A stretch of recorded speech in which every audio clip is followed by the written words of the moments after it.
Hallelujah. तो 2 दिन से हम सीख रहे हैं कि ईश्वर ने हमको एक मददगार दिया है, एक सलाहकार दिया है, एक मित्र दिया है, एक सहयोगी दिया हुआ है, जो एक वकील है जो हर घड़ी हमारे संग संग है।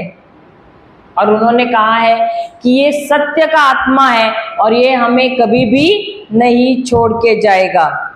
और इसीलिए उन्होंने कहा है कि क्योंकि ये तुम्हारे संग है, तुम्हारे अंदर निवास करता है, ये तुम्हारे साथ और मित्रता बढ़ाना चाहता है और ये तुम्हारे साथ और गहरा संबंध बनाना चाहता है। और इसीलिए ये संबंध हम जानते नहीं है कि कैसे बनाए, तो हम सीख रहे हैं कि 7 कदम है जिसके द्वारा हम उसके साथ एक बहुत ही गहरा संबंध बना सकते हैं। हालेलुया। तो पहला हमने सीखा क्या था? जागरूकता या अवेयरनेस। दूसरा कल सीखा हमने ओबीडियंस या आज्ञाकारिता। हालेलुया। हम इब्रानियों की किताब अध्याय 5 वचन 8 में जाते हैं। इब्रानियों अध्याय 5 वचन 8 में जाते हैं। Hebrews 5:8।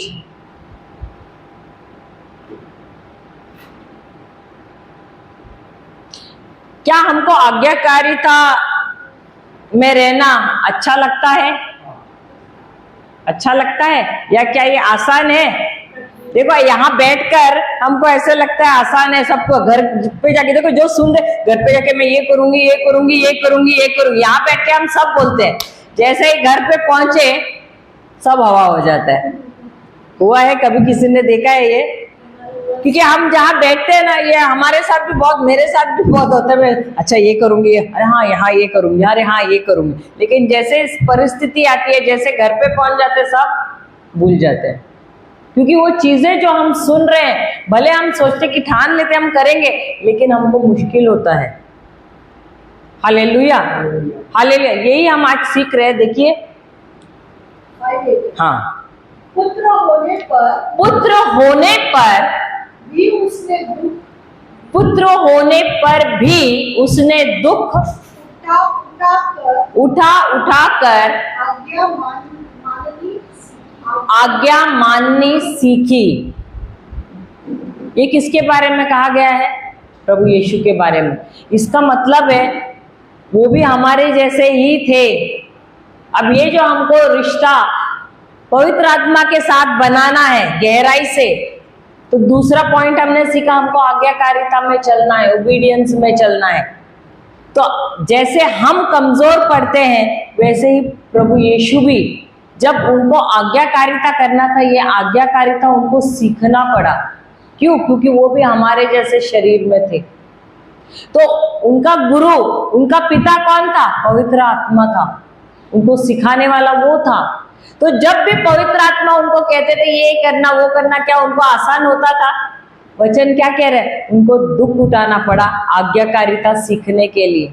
अभी आप देखो, एक बच्चे को बोलो ये मत करना, वो मत करना, अब वो बच्चे को मुश्किल होता है कि नहीं? क्योंकि उसको बहुत करने की आदत है। लेकिन मम्मी ने कहा है क्या करूं, होता है कि नहीं? कभी आप लोगों ने अनुभव किया है? मैंने बहुत अनुभव किया है बचपन में। हमारी मम्मी बोलती थी टीवी चालू मत करो। उस समय टीवी तो मुश्किल से कुछ सीरियल्स मिलता था, लेकिन कोई भी एक रहता था। संडे का दिन थोड़ा मिलता था सुबह के वक्त। और उस समय जब मम्मी मार्केट जाती थी, एक जन खिड़की पे खड़ा रहता था, धीरे से वो मम्मी लॉक करके जाती थी। वो क्राउन टीवी था, तो वो हम कोई तो चाकू लेता था, वो घुमा घुमा के उसको ऑन करता था, ऐसा शटर खोलता था, और एक उधर खड़ा रह के वो देखता भी था, मम्मी आ भी रही है कि नहीं करके, और हमारा चालू रहता था। और जैसे देखा मम्मी आ रही, चलो बंद किया टीवी, उसको बंद किया, वापस वो लगाया और स्क्रू घुमाया और रख दिया, और मम्मी आने के बाद किताब लेके बैठ गए। हालेलुया। तो वो उम्र में हमको मालूम है कि आज्ञाकारिता करना, आज्ञा का पालन करना आसान है क्या? सही बात है। ये तो मैंने सिर्फ छोटी मोटी बात बोली है, लेकिन ऐसे इतने सारे किस्से हैं। क्या हमको आसान होता है? नहीं होता है। तो इसका मतलब है प्रभु यीशु जो मनुष्य रूप में आए थे, उनको भी आज्ञा का पालन करना, अपने माता पिता का। अभी जैसे कि वो जब मंदिर में गुम हो गए। जब मंदिर में उनको लेके गए, जब वापस आए माता पिता, माँ अलग थी, पिता अलग थे, साथ में नहीं चल रहे थे। तो माँ को लगा अरे पिता के साथ होगा, पिता को लगा माँ के साथ होगा। सही बात है। अब कुछ दिन के बाद, कुछ 4-5 दिन के बाद उनको पता चला अरे ये तो ना पिता के पास है ना माँ के पास है। अब दोबारा ये लोग वापस गए और कहाँ पाया उनको? वापस उन्होंने वहीं पर पाया, मंदिर में उनको। वो क्या कर रहा था? खेल कूद रहा था? नहीं, शिक्षण ले रहा था और वो तर्क भी कर रहा था, वाद विवाद भी कर रहा था गुरुओं के साथ, जो महागुरु थे, जिनको बोलते हैं ना ये वचन का ज्यादा ज्ञान था, उनके साथ वो कर रहा था। लेकिन उसके बाद वचन के लूका का अगर आप अध्याय 2 पढ़ोगे, उसमें कहा है, उसकी माँ ने, मम्मी डैडी ने उनसे पूछा तुमको पता नहीं हमको कितनी परेशानी हुई है? तो वो कहता है उनसे, तुमको मालूम नहीं है क्या मुझे मेरे पिता का काम यहाँ पर करना है? लेकिन वचन कहता है उसके बाद वो आज्ञाकारिता में चला, अपने माता पिता की आज्ञाकारिता में चला। Hallelujah, hallelujah. तो उसको बचपन में उसको मालूम था कि उसका कार्य क्या है, उसका बुलावा क्या है, लेकिन उसने अपने आप को रोका क्योंकि वो उसका समय नहीं था। और जब तक समय नहीं आया, वो अपने माता पिता की आज्ञा का पालन कर रहा था, उन पिता को काम में मदद कर रहा था, क्योंकि कारपेंटर था, बढ़िया था, तो उनको उसमें मदद कर रहा था, माँ को भी शायद मदद कर रहा था। हालेलुया। लेकिन उसने एक आज्ञाकारिता का जीवन जिया। और यही वचन कहता है, पवित्र आत्मा जो हमको दिया गया है, अगर मुझे उसके साथ एक गहरा संबंध बनाना है तो मुझे आज्ञाकारिता में चलना है। क्योंकि पवित्र आत्मा आता है वो क्या करने के लिए? मुझे बताने के लिए वचन के द्वारा कि क्या सही है। वो ये नहीं बोलेगा तुम जो कर रहे हो गलत है, वो कन्विक्ट करता है। कन्विक्ट करता है का मतलब क्या है? जो सही है वो बताता है। ये नहीं बोलता अरे तुम जो कर रहे हो तुम गलत हो, तुमने बहुत गलती की है तो पिता नाराज है, ऐसे नहीं सुधारता है। लेकिन वो कैसे बताएगा? वचन के द्वारा बताएगा। देखो ये वचन ये कहता है, हालेलुया, हाले। तो वचन की तरफ उंगली करके, वचन हमको दिखा के वो सुधारता है हमको। हालेलुया। तो जब वो हमको वचन दिखाता है, भले ही हमको ऐसा बहुत मुश्किल होता है उस वचन के अनुसार चलने के लिए, लेकिन फिर भी जैसा वो हमको दिखा रहा है, जब वो बता रहा है हमको सही मार्ग, हमको आज्ञाकारिता में चलना है। भले कितनी भी तकलीफ, कितना भी दुख हो रहा है। यीशु को भी बहुत दुख हुआ, उसने दुख उठाकर उसने आज्ञाकारिता करना सीखा है। हालेलुया। इसका मतलब उसका शरीर, उसका मन उसको पिता के जो लक्ष्य जो पिता ने उसके लिए रखा उससे अलग विरोध में ले जा रहा था। हो भी सकता है ऐसे, लेकिन फिर भी उसने ठान लिया कि यदि पवित्र आत्मा मुझे सिखा रहा है सही मार्ग पर चलने के लिए, मेरे पिता ने जो लक्ष्य मेरे लिए बनाया है उसकी तरफ चलने के लिए, तो मैं वही करूंगा। आज्ञाकारिता में चलना आसान नहीं है, ये मार्ग बहुत ही कठिन है, लेकिन इसका चुनाव हमको करना है। प्रभु नहीं करेंगे हमारे लिए इसका चुनाव। Hallelujah, praise the Lord. यही कहा है ना, कल मैं सिखा रही थी आपको कि हमारे सामने दोनों रखा है, जीवन भी रखा है, मृत्यु भी रखा है, आज्ञाकारिता भी रखा है और अवाज्ञा भी रखा है, यानी ओबीडियंस और डिसोबीडियंस। क्योंकि अगर एक ही रहेगा, आज्ञाकारिता ही रहेगा, तो आसान ही है, लेकिन उसके खिलाफ भी तो, विरोध में भी तो कुछ खड़ा रहना चाहिए। ओबीडियंस के साथ डिसोबीडियंस, आज्ञाकारिता के साथ अवाज्ञा रखना ही है। क्यों? क्योंकि जब ये दोनों है, उन दोनों में से मुझे चुनना है, क्योंकि मनुष्य को चुनने का अधिकार दिया गया। अगर प्रभु बोलेगा यही करना है, यही करना है, यही करना, तो क्या वो न्याय देने वाला प्रभु है? नहीं है। इसका मतलब वो अपनी इच्छा मुझ पे थोप रहा है। इसलिए प्रभु ने दोनों रखा है, जो सही चीज है और जो सही चीज नहीं है। जब ये दोनों है, उनमें से आप चुनाव करना मेरा काम है। लेकिन उन्होंने मुझे पवित्र आत्मा दिया है, जो हर घड़ी मुझे बताता है वचन के द्वारा कि ये सही है, ये सही है, ये सही है। दूसरी तरफ शैतान आता है, वो नहीं बोलेगा कि ये सही नहीं, सही नहीं, वो तो बोलेगा ये सही है, क्योंकि मुझे उसका भी सुनना है, इसके लिए वो कहेगा ना। सही बात है। लेकिन अब चुनाव किसको करना है? मुझे करना है कि मैं आज्ञा का पालन करूंगी या नहीं करूंगी। हालेलुया। यूहन्ना की किताब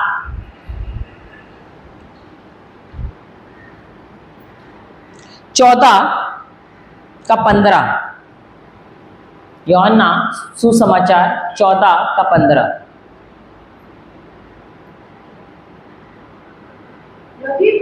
यदि तुम मुझसे प्रेम रखते हो मुझसे प्रेम रखते हो मेरी आज्ञाओं को मानोगे। तो मेरी आज्ञाओं को मानोगे। अब ये क्या हुआ? यीशु क्या कह रहे हैं? कब तुम आज्ञाओं का पालन करोगे? अगर किसी को भी मुश्किल हो रहा है आज्ञाओं को पालन करना, अपने आप से हर घड़ी ये सवाल पूछना, क्या मैं प्रभु यीशु से प्रेम करती हूँ? क्योंकि अगर कोई भी बच्चा, अभी माँ ने बोला ये मत करना, ये मत करना, ये मत करना, सही बात है, लेकिन वो बच्चा कब पालन करता है? अगर वो अपनी मम्मी से सचमुच बहुत ही प्रेम करता है ना, वो बोलेगा भले मुझे दुख हो रहा है लेकिन मैं फिर भी ये नहीं करूँगा। क्यों? क्योंकि ये करने से मैं मेरी माँ को नाराज करता हूँ। सही बात है। और इसीलिए वो क्या करेगा? माँ ने कहा है तो मैं माँ का आज्ञा का पालन करूँगा। वैसे ही यहाँ पर प्रभु यीशु कहता है यदि कोई मुझसे प्रेम करता है, अगर आपको आपकी इच्छाएं, आपकी अभिलाषाएं आपको गलत दिशा में ले जा रही हैं, तो सबसे पहले अपने आप को सवाल पूछना है, क्या मैं यीशु से प्रेम करता हूँ? वही यीशु से जिसने मेरे लिए उस क्रूस पे जान दे दी। ये सवाल मुझे हर घड़ी अपने आप से पूछना है जब मुझे चुनाव करना है। और जब मैं ये चुनाव करूंगी तब पता चलता है किसको मैं चुनती हूँ, यीशु को जो उन्होंने शब्द कहे हैं उसको, या वो जो गलत चीजें हैं जिसकी तरफ मैं आकर्षित ज्यादा होती हूँ उसको। Hallelujah, hallelujah. इसलिए यहाँ पर यीशु ने कहा है यदि कोई मुझसे प्रेम करता है वो क्या करेगा? मेरे आज्ञाओं का पालन करेगा। Hallelujah, hallelujah. और उन्होंने ये भी कहा है मेरे आज्ञाओं का पालन करना मुश्किल नहीं है। हमको मुश्किल क्यों लगता है? क्यों लगता है? क्यों लगता है? क्योंकि जो अभिलाषाएं हैं, जो इच्छाएं हैं, हम उनको ज्यादा, उनके ऊपर ज्यादा ध्यान रखते हैं। आप किसको ज्यादा ऊंचा स्थान देते हैं वो उसको आप चुनोगे अपने जीवन में।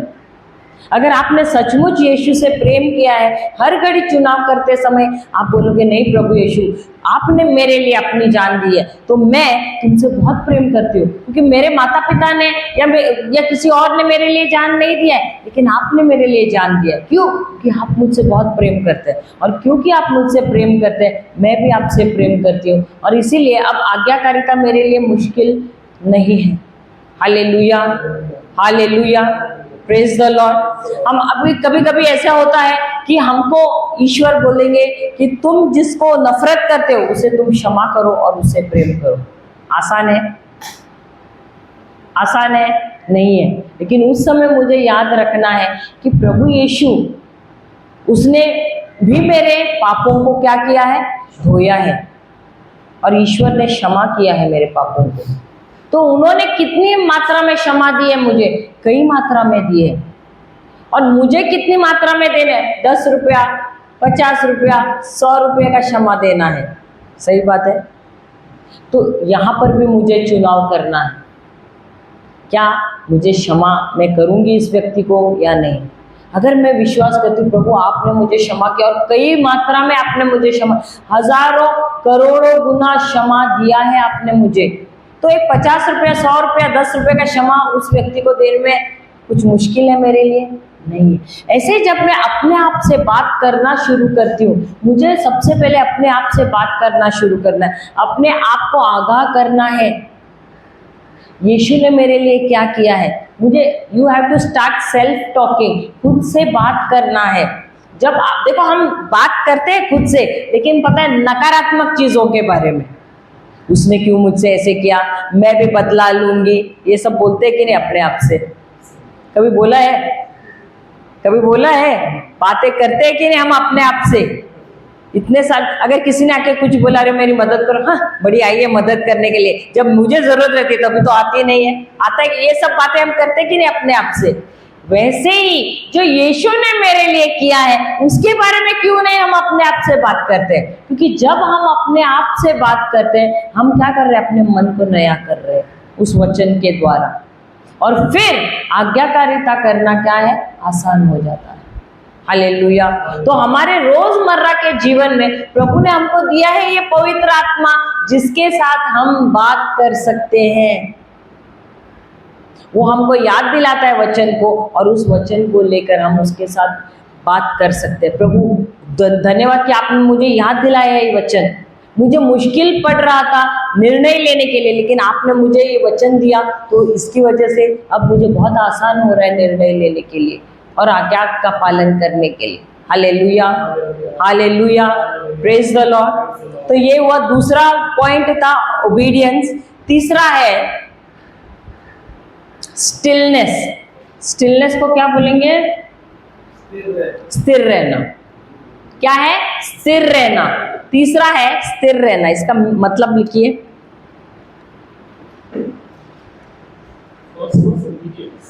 नहीं, first was awareness, second was obedience, third is stillness या स्थिरता।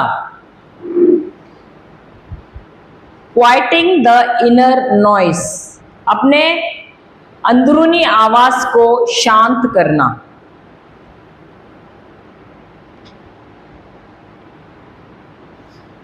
Stillness is quieting the inner noise, अपने अंदरूनी आवाज को शांत करना।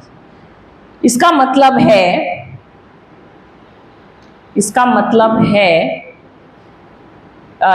what it means is creating space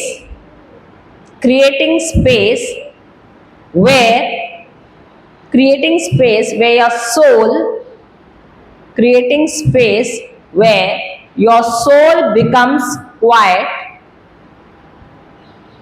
creating space where your soul becomes quiet enough to hear God clearly.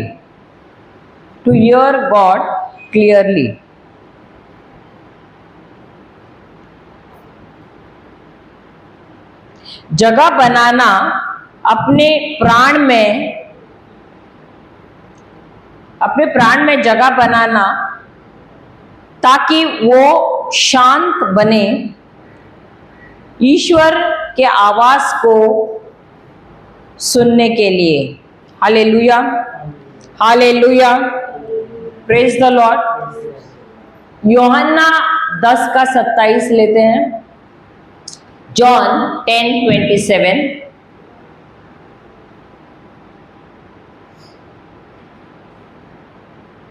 John 10:27।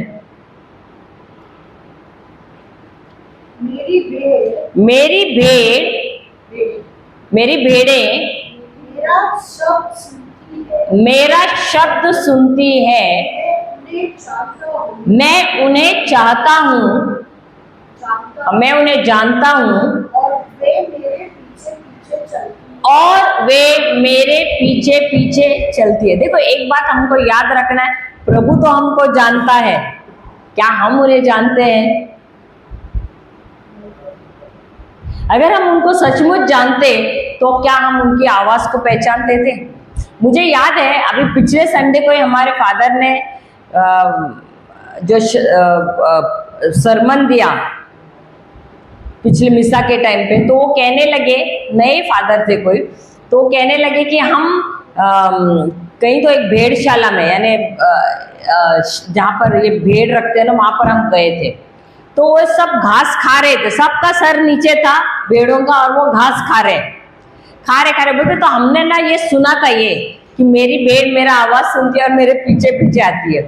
तो बोलने लगे, हम सब काफी फादर लोग थे, बोलने लगे, बोलते एक एक करके ना हम जानबूझ के आवाज कर रहे हैं, अलग अलग आवाज निकाल रहे हैं, जोर जोर से आवाज कर रहे हैं, लेकिन एक भी भेड़ उसमें से ना सर उठा रहा है, हमारी तरफ देख रहे हैं। तो वो घास खाने में इतना मग्न थे कि हम लोग कितना जोर जोर से शोर मचा रहे, आवाज कर रहे, जानबूझ के कि वो हमारी तरफ आकर्षित हो, एक भी भेड़ अपना सर नहीं उठा रहा। बोलते कुछ देर के बाद उसका चरवा आ गया और उसने एक ही शब्द बोला और सब के सब सर उठाए, उसकी तरफ देखे और उसके पीछे पीछे भागने लगे।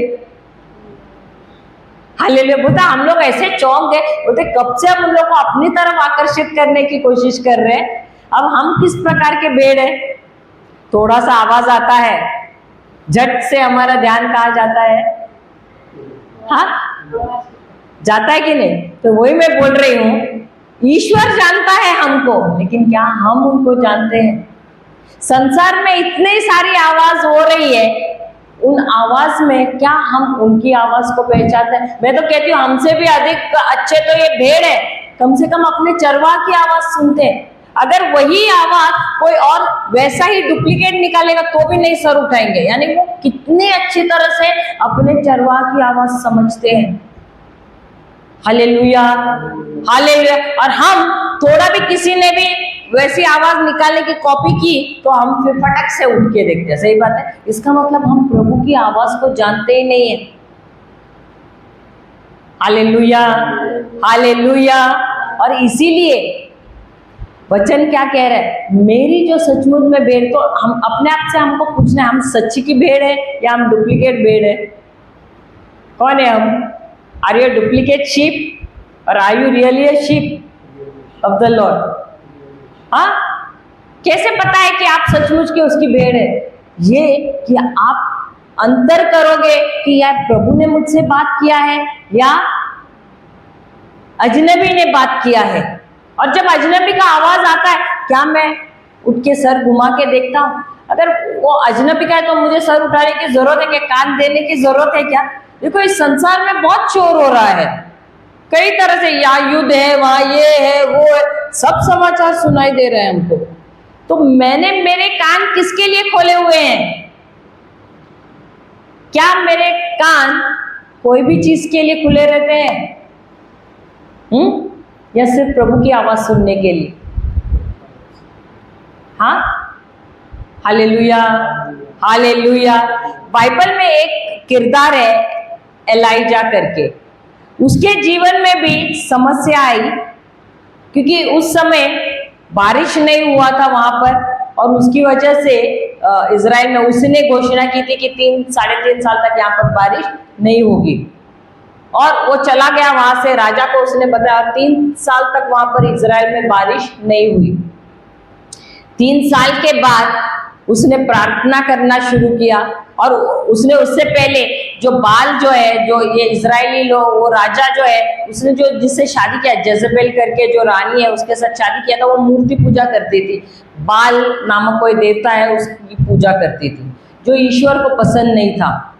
तो उसने उस बाल के काफी नबियों को मार डाला। अब उससे पहले उसने चैलेंज भी दिया उनको, उन्होंने कहा कि तुम अपने ईश्वर को, तुम्हारे भगवान को बोलो बारिश भेजने को। उन्होंने बहुत सारा पूरा किया, तपस्या, ये वो सब होते हैं ना, जो बलि चढ़ाया, ये वो सब बहुत कुछ किया, कुछ नहीं हुआ। आखिर में इसने क्या किया, जो ऑल्टर बना, वेदी बनाई, उस पर उसने क्या किया, लकड़े के ऊपर उन्होंने बोला पानी डालने के लिए, कितना गैलन पानी बोलते हैं ना, वो डालने को कहा। अब वेदी पे अगर वो लकड़े पे पानी डालेगा तो जलेगा क्या? लेकिन उसने कहा, अगर मेरा ईश्वर प्रभु आप सही है, तो ये मेरी जो मैंने जो चढ़ाया है भेंट, इसको आप अग्नि से जला दोगे। और उसी समय ऊपर स्वर्ग से अग्नि आई और वो लकड़े सब जल गए। ये देखकर वो लोग सब चौंक गए। तो उसने क्या किया, वो बाल के जितने नबी थे सबको मार डाला। अब जब उसने उसके नबी को मार डाला, तो क्या वो जेजबेल जो रानी है वो खुश हो जाएगी या क्रोधित हो जाएगी? तो उसने शपथ लिया कि मैं इसको मार डालूंगी, एलाइजा को। अब ऐसा हुआ कि ये डर गया। अब ये सबसे पहले तो प्रार्थना करने लगा कि बारिश आ जाए, क्योंकि बारिश नहीं है। प्रार्थना कर, बहुत प्रार्थना कर रहा है, कुछ नहीं हो रहा। अपने नौकर को भेज रहे, जा देख बारिश आ रहा है क्या, बादल आया क्या।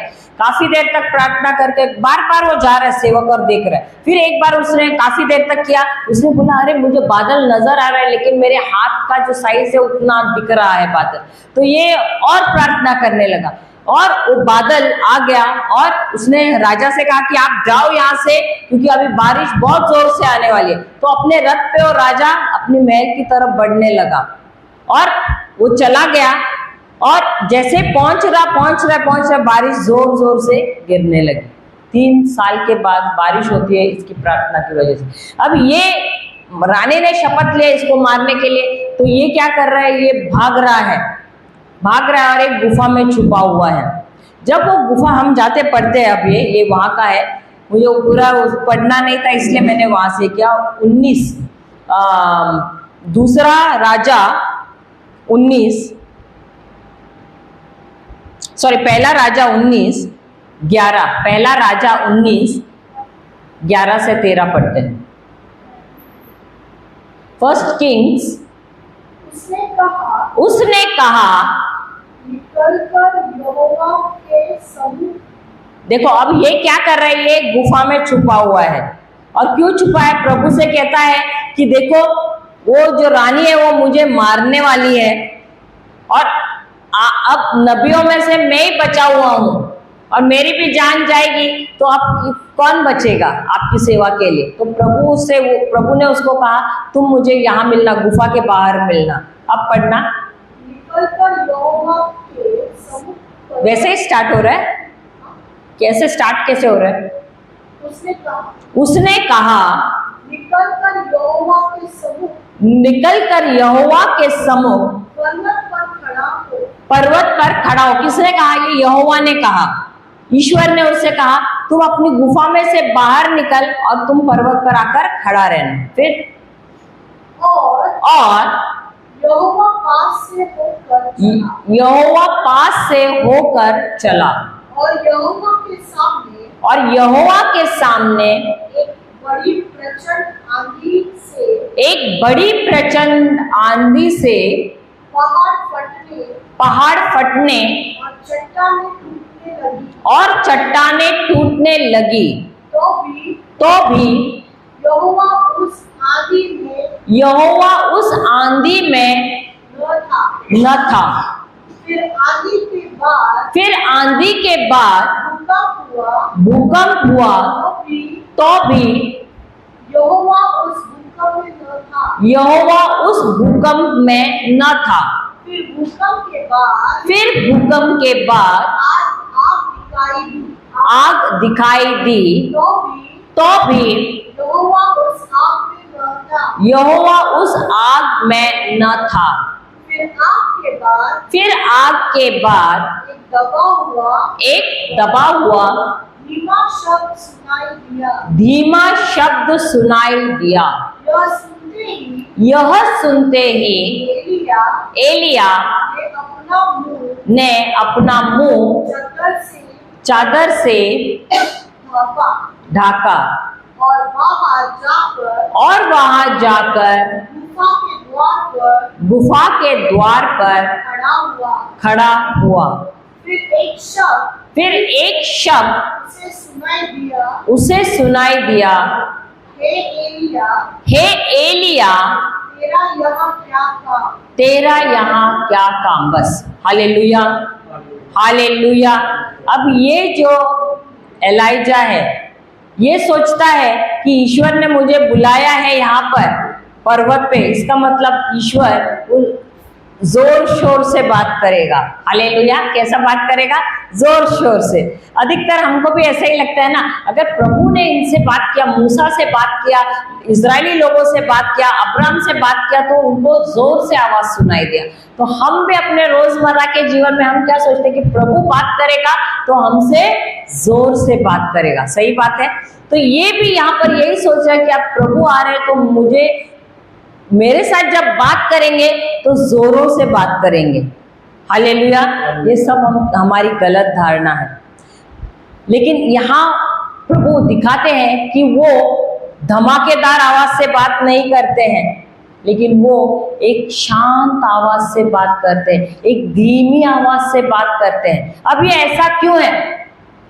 अब ये इसलिए है कि हम जो है हमारे मन में अधिकतर सवाल है, मन में अधिकतर समस्याएं हैं, मन में अधिकतर जो संसार में सब कुछ हो रहा है, हमारा ध्यान कहाँ पर होता है? उसी पर रहता है। अभी आप देखो, जब आप प्रार्थना कर रहे हैं, जब प्रार्थना भी कर रहे हैं, ध्यान कहाँ पर होता है?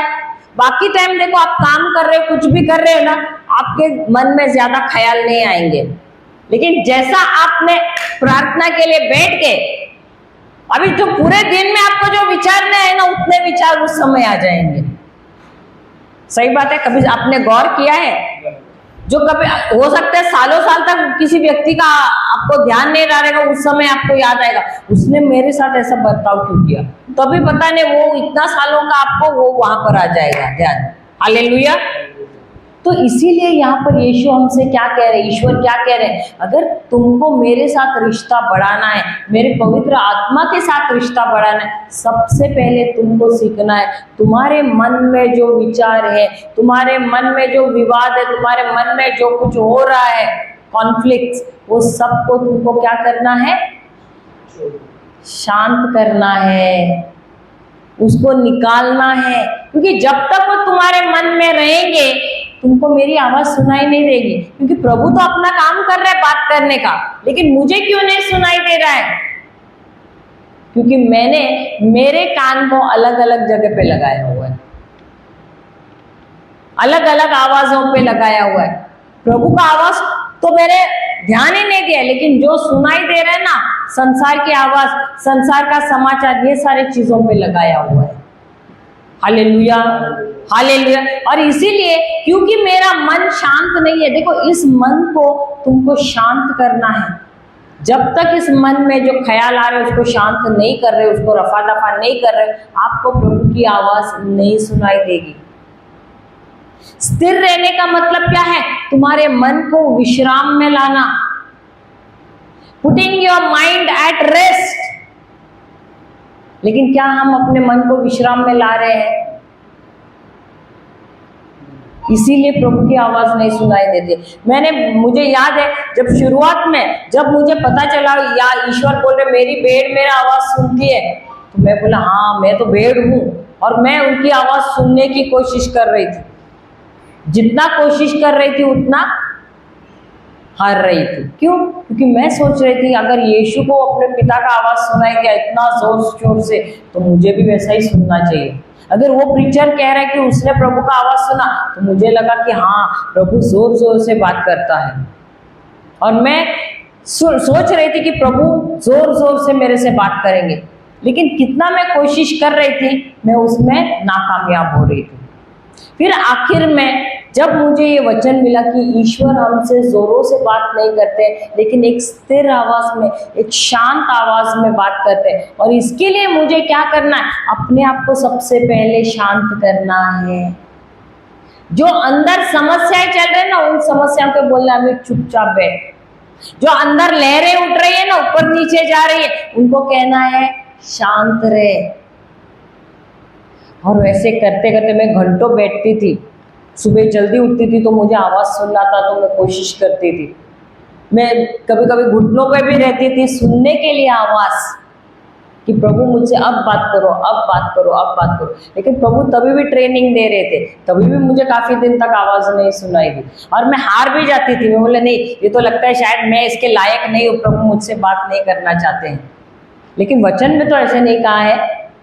वचन में तो कहा है कि वो तो सबके लिए मरे और वो सबके साथ रिश्ता जोड़ना चाहते हैं। तो मैंने शुरुआत में मैं बोलती हूँ ना, मैं हार मानी थी, लेकिन फिर भी अपने आप को मैंने हिम्मत दी, और मैं रहती थी ऐसे ही, वचन पढ़ती थी, फिर कुछ देर तक रहती थी स्थिर, सुनने की कोशिश करती थी। और फिर धीरे धीरे मैंने देखा, जब मैं बाइबल भी पढ़ रही हूँ ना, तो कुछ तो है जो मुझे रोक रहा है, बोल रहा है आगे मत जाना। और वो एक वचन जब पढ़ रही हूँ ना, मुझे कहता था वहीं पे रुकना, और उसके ऊपर वो मुझे सिखाता था। काफी देर तक एक ही वचन पे वो मेरे साथ बात करने लगा। लेकिन कभी कभी काफी दिन तक ऐसे, फिर मैं बोला अरे ऐसे करूंगी तो मेरा बाइबल कैसे खत्म होगा पढ़ के। मैं क्या करती थी, फिर फास्ट फास्ट पढ़ना शुरू करती थी। फिर उसके बाद मैं बोला अरे प्रभु अभी आपका आवाज क्यों नहीं आ रहा है?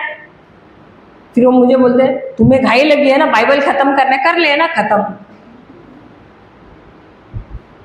Hallelujah, hallelujah.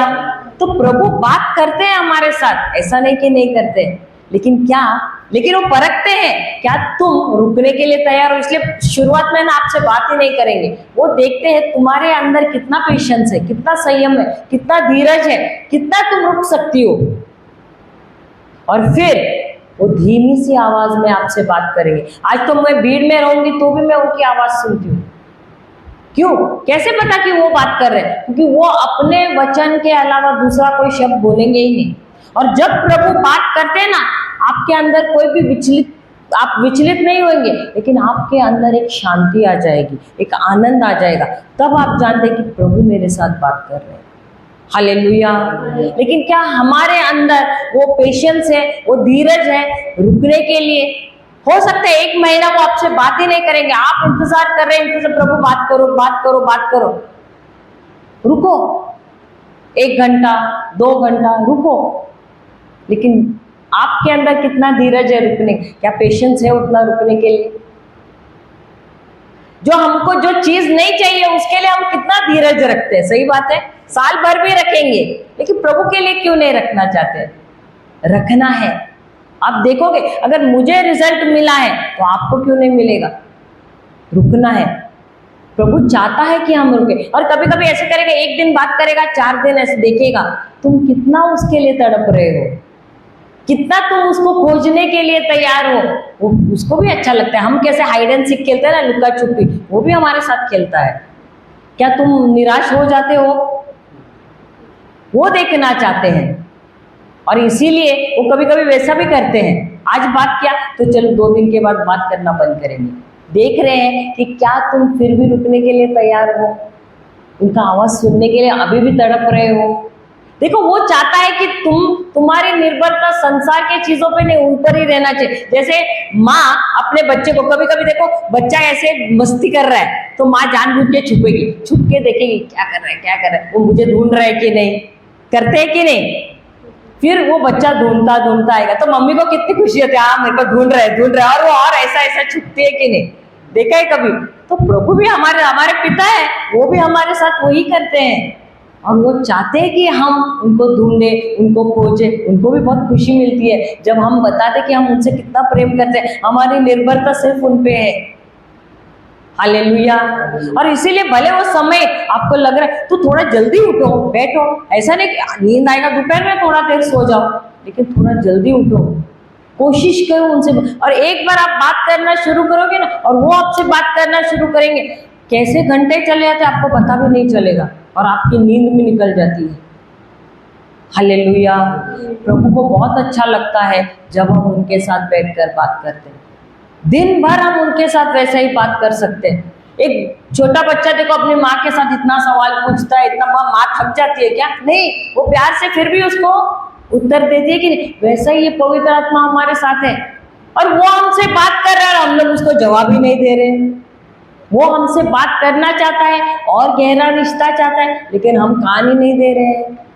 और इसीलिए प्रभु कहता है क्या करना है तुमको स्थिर रहना है। मुझे याद है मेरी बिटिया जो है बीच वाली, लॉकडाउन में जब 9वीं में थी, वो मुझे कहती थी, मम्मी मुझे ना पवित्र आत्मा ने ऐसे बोला, मैं बर्तन धो रही थी तो पवित्र आत्मा मेरे से बात कर रहा था, तो मुझे बहुत अच्छा लग रहा था। चलो ये भी उसकी निर्भरता है। फिर कभी कभी बोलते मुझे ना ये मैथ्स में नहीं आ रहा था, और मैंने पवित्र आत्मा को बोला मुझे बताओ ना, और वो मुझे सिखाने लगा मम्मी। तो वो जब ये सब बता रही थी तब मुझे पता चला कि चलो इसका भी रिश्ता पवित्र आत्मा के साथ अच्छा बन रहा है। Hallelujah, hallelujah. ये हमको हमारे बच्चों को भी सिखाना है, क्योंकि देखो हर घड़ी हम बच्चों के साथ नहीं रह सकते, लेकिन बच्चों को जब हम ये सिखाते हैं ना, तो उनकी हर घड़ी निर्भरता किस पे रहती है? प्रभु पे रहती है। अगर वो कोई चीज उनको समझ में नहीं आता है, क्या करते हैं? अब हम बड़ी बिटिया, वो भी, उसको कुछ आता नहीं है, उसको कुछ डिजाइन करना है, तो वो भी पवित्र आत्मा से पूछती है क्या करूं कैसे करूं, तो पवित्र आत्मा उसको भी सिखाता है। हालेलुया। तो ये निर्भरता हमको हमारे बच्चों को तक सिखाना है। हम पर मत रखो, लेकिन प्रभु पे रखो, क्योंकि तुम्हारे अंदर भी वही पवित्र आत्मा है। Hallelujah.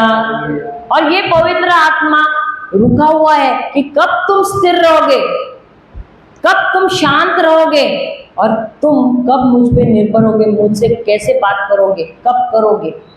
Hallelujah, hallelujah, praise the Lord. भजन संहिता 46:10, भजन संहिता 46:10।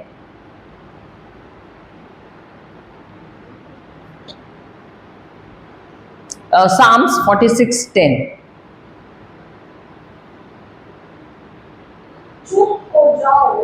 हो जाओ और जान लो कि और जान लो कि मैं ही परमेश्वर मैं ही परमेश्वर हूँ। हूँ। Hallelujah, hallelujah.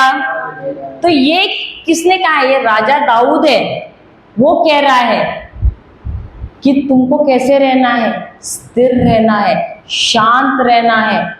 तुम्हारे जीवन में समस्याएं रहेंगी, लेकिन तुमको क्या करना है? अपने आप को शांत करना है। मुझे याद है हम लोग 2022-23 में जब हम जाते थे छत्तीसगढ़, तो जब हम वहां जाते थे हमको घर वाले फोन करके बोलते थे कि अरे डेवलपर का नोटिस आ गया है, 24 घंटे में हमारा स्ट्रक्चर डेमोलिश करने वाला है। अब हम वहां पर हैं तो हम थोड़ा विचलित होना चालू, अरे अगर हम लोग वहां रहते तो कुछ तो करते थे, अब हम कुछ नहीं कर सकते। तो शुरुआत में थोड़ा विचलित हो जाते थे, लेकिन फिर हम कहते थे हम वहां जाके भी हम क्या करेंगे? अगर हम यहाँ पर हैं, हम प्रभु का कार्य कर रहे हैं, तो वो काम किसका है? वो प्रभु का है। और हम क्या करते थे? हम स्थिर रहते थे, प्रभु में स्थिर रहते थे, शांत रहते थे। वो समस्या को अपने मन से पूरा निकालते थे। प्रभु को कहते थे प्रभु हम आए हैं यहाँ पर आपका राज्य का कार्य करने के लिए। तो वचन कहता है कि जब हम आपका कार्य कर रहे हैं तो आप हमारा काम करेंगे। तो हम विश्वास करते हैं कि आप हमारा काम कर रहे हैं, हम आपके राज्य का काम करेंगे। तो हम बेफिजूल ये सारी चीजें सोचकर क्यों हम टेंशन में रहे? और हम अपने आप को स्थिर करते थे, शांत करते थे। और आप विश्वास नहीं करो, मैं हमेशा बोलती थी प्रभु यीशु जब आप उस नाव में सोए थे जिसमें तूफान आया, पानी भी अंदर आया, लेकिन आप तो सोए हुए थे, आपके कपड़े पूरे गीले थे, और लेकिन आप वो तकिया पे सर रख के सोए। कोई सो सकता है क्या? पूरा गीला है, नींद उड़ जाता है कि नहीं? लेकिन यीशु तो उस स्थिति में भी, नाव डूबने वाला है, पानी भरा हुआ है, उसमें भी मस्त सोए हुए हैं। कैसे सो सकते हैं? उनकी निर्भरता किस पर थी? अपने पिता पर थी। तो मैं उनसे कहती थी प्रभु जैसे आपने नींद निकाली वहां पर, वैसी ही नींद मुझे भी देना। भले ये समस्या मेरे जीवन में चल रही, हमारे जीवन में हो रही है, लेकिन मुझे आप ऐसी नींद दो, आध्यात्मिक नींद दो कि मैं ये कोई भी टेंशन अपने दिमाग में नहीं लेना चाहती, इसका कोई विचार ही नहीं लेना चाहती, क्योंकि मुझे मालूम है कि एक बार ये समस्या आपके हाथ में है तो आप इसका ध्यान दोगे, आप इसका जो है वो करोगे सुझाव। हालेलुया। और मानोगे या नहीं मानोगे, लेकिन जब मैं ये प्रार्थना करके सोती थी ना, आराम से मस्त नींद निकालती थी, कोई विचार नहीं आता था। जैसे सर पे तकिया रखती थी, अच्छी गहरी नींद, और सुबह 3 बजे उठते थे। मैं मेरे पति भी वही समय पे उठेंगे, हम लोग प्रार्थना करेंगे, दोबारा सो जाएंगे। Hallelujah, hallelujah. ये कैसे होता था? जब हमने अपने इस परिस्थिति को ईश्वर को दिया और हमने अपने मन को पूरा स्थिर किया, शांत किया, और कहा प्रभु अब आपकी आवाज सुनेंगे, हम अजनबी की आवाज नहीं सुनेंगे, शत्रु की आवाज नहीं सुनेंगे। वो बहुत डर लाएगा और हमको कहेगा अरे तुम क्यों यहाँ पर हो? उसका काम ही है कि हमको डरा के यहाँ से भगाने का। लेकिन प्रभु अगर हम आए हैं यहाँ पर तो हम आपके राज्य को बढ़ाने का काम करेंगे। Hallelujah, hallelujah. और हम जब तक वापस नहीं आते तब तक कुछ भी नहीं होता था। हालेलुया। और घर आके देखते थे प्रभु ने सारा सब एकदम शांत कर दिया है। Hallelujah, praise the Lord. अगला पॉइंट, सरेंडर। सरेंडर या समर्पण करना, समर्पण करना। Surrender is letting go. Surrender is letting go of control. Surrender is letting go of control.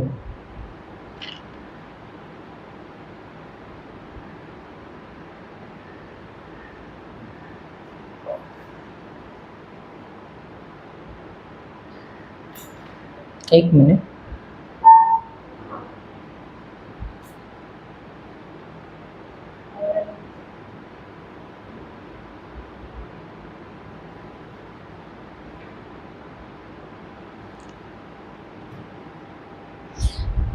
It is releasing your need.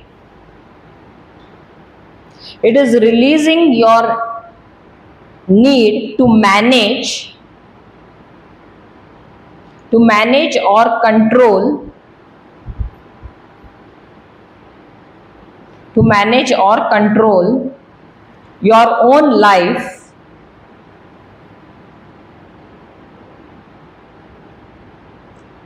it is releasing your need to manage or control your own life outcomes and timing. Surrendering to God means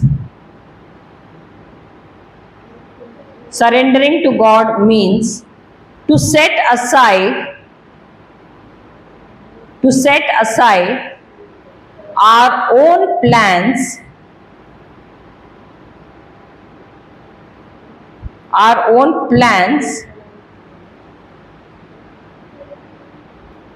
and eagerly seek His. It is the voluntary act. It is eagerly seek His, H-I-S, His. It is the voluntary act of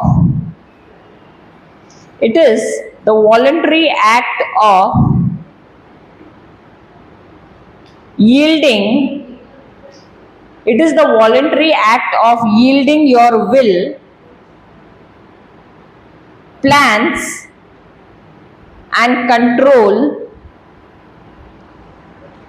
It is the voluntary act of yielding your will, plans, and control completely to God.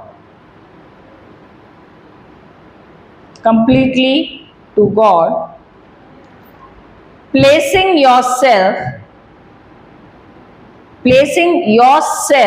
on the altar as a living sacrifice.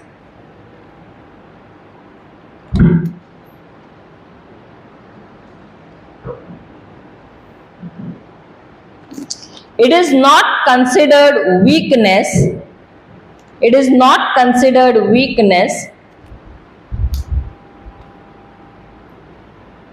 But a powerful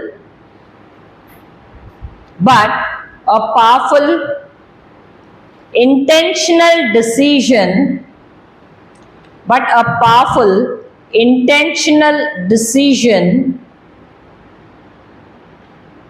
to trust God's plan over your own.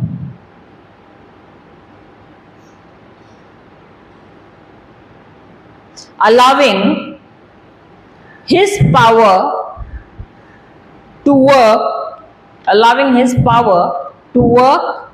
in your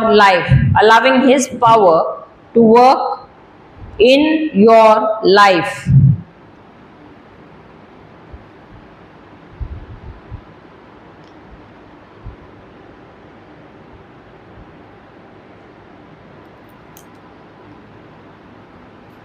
hallelujah.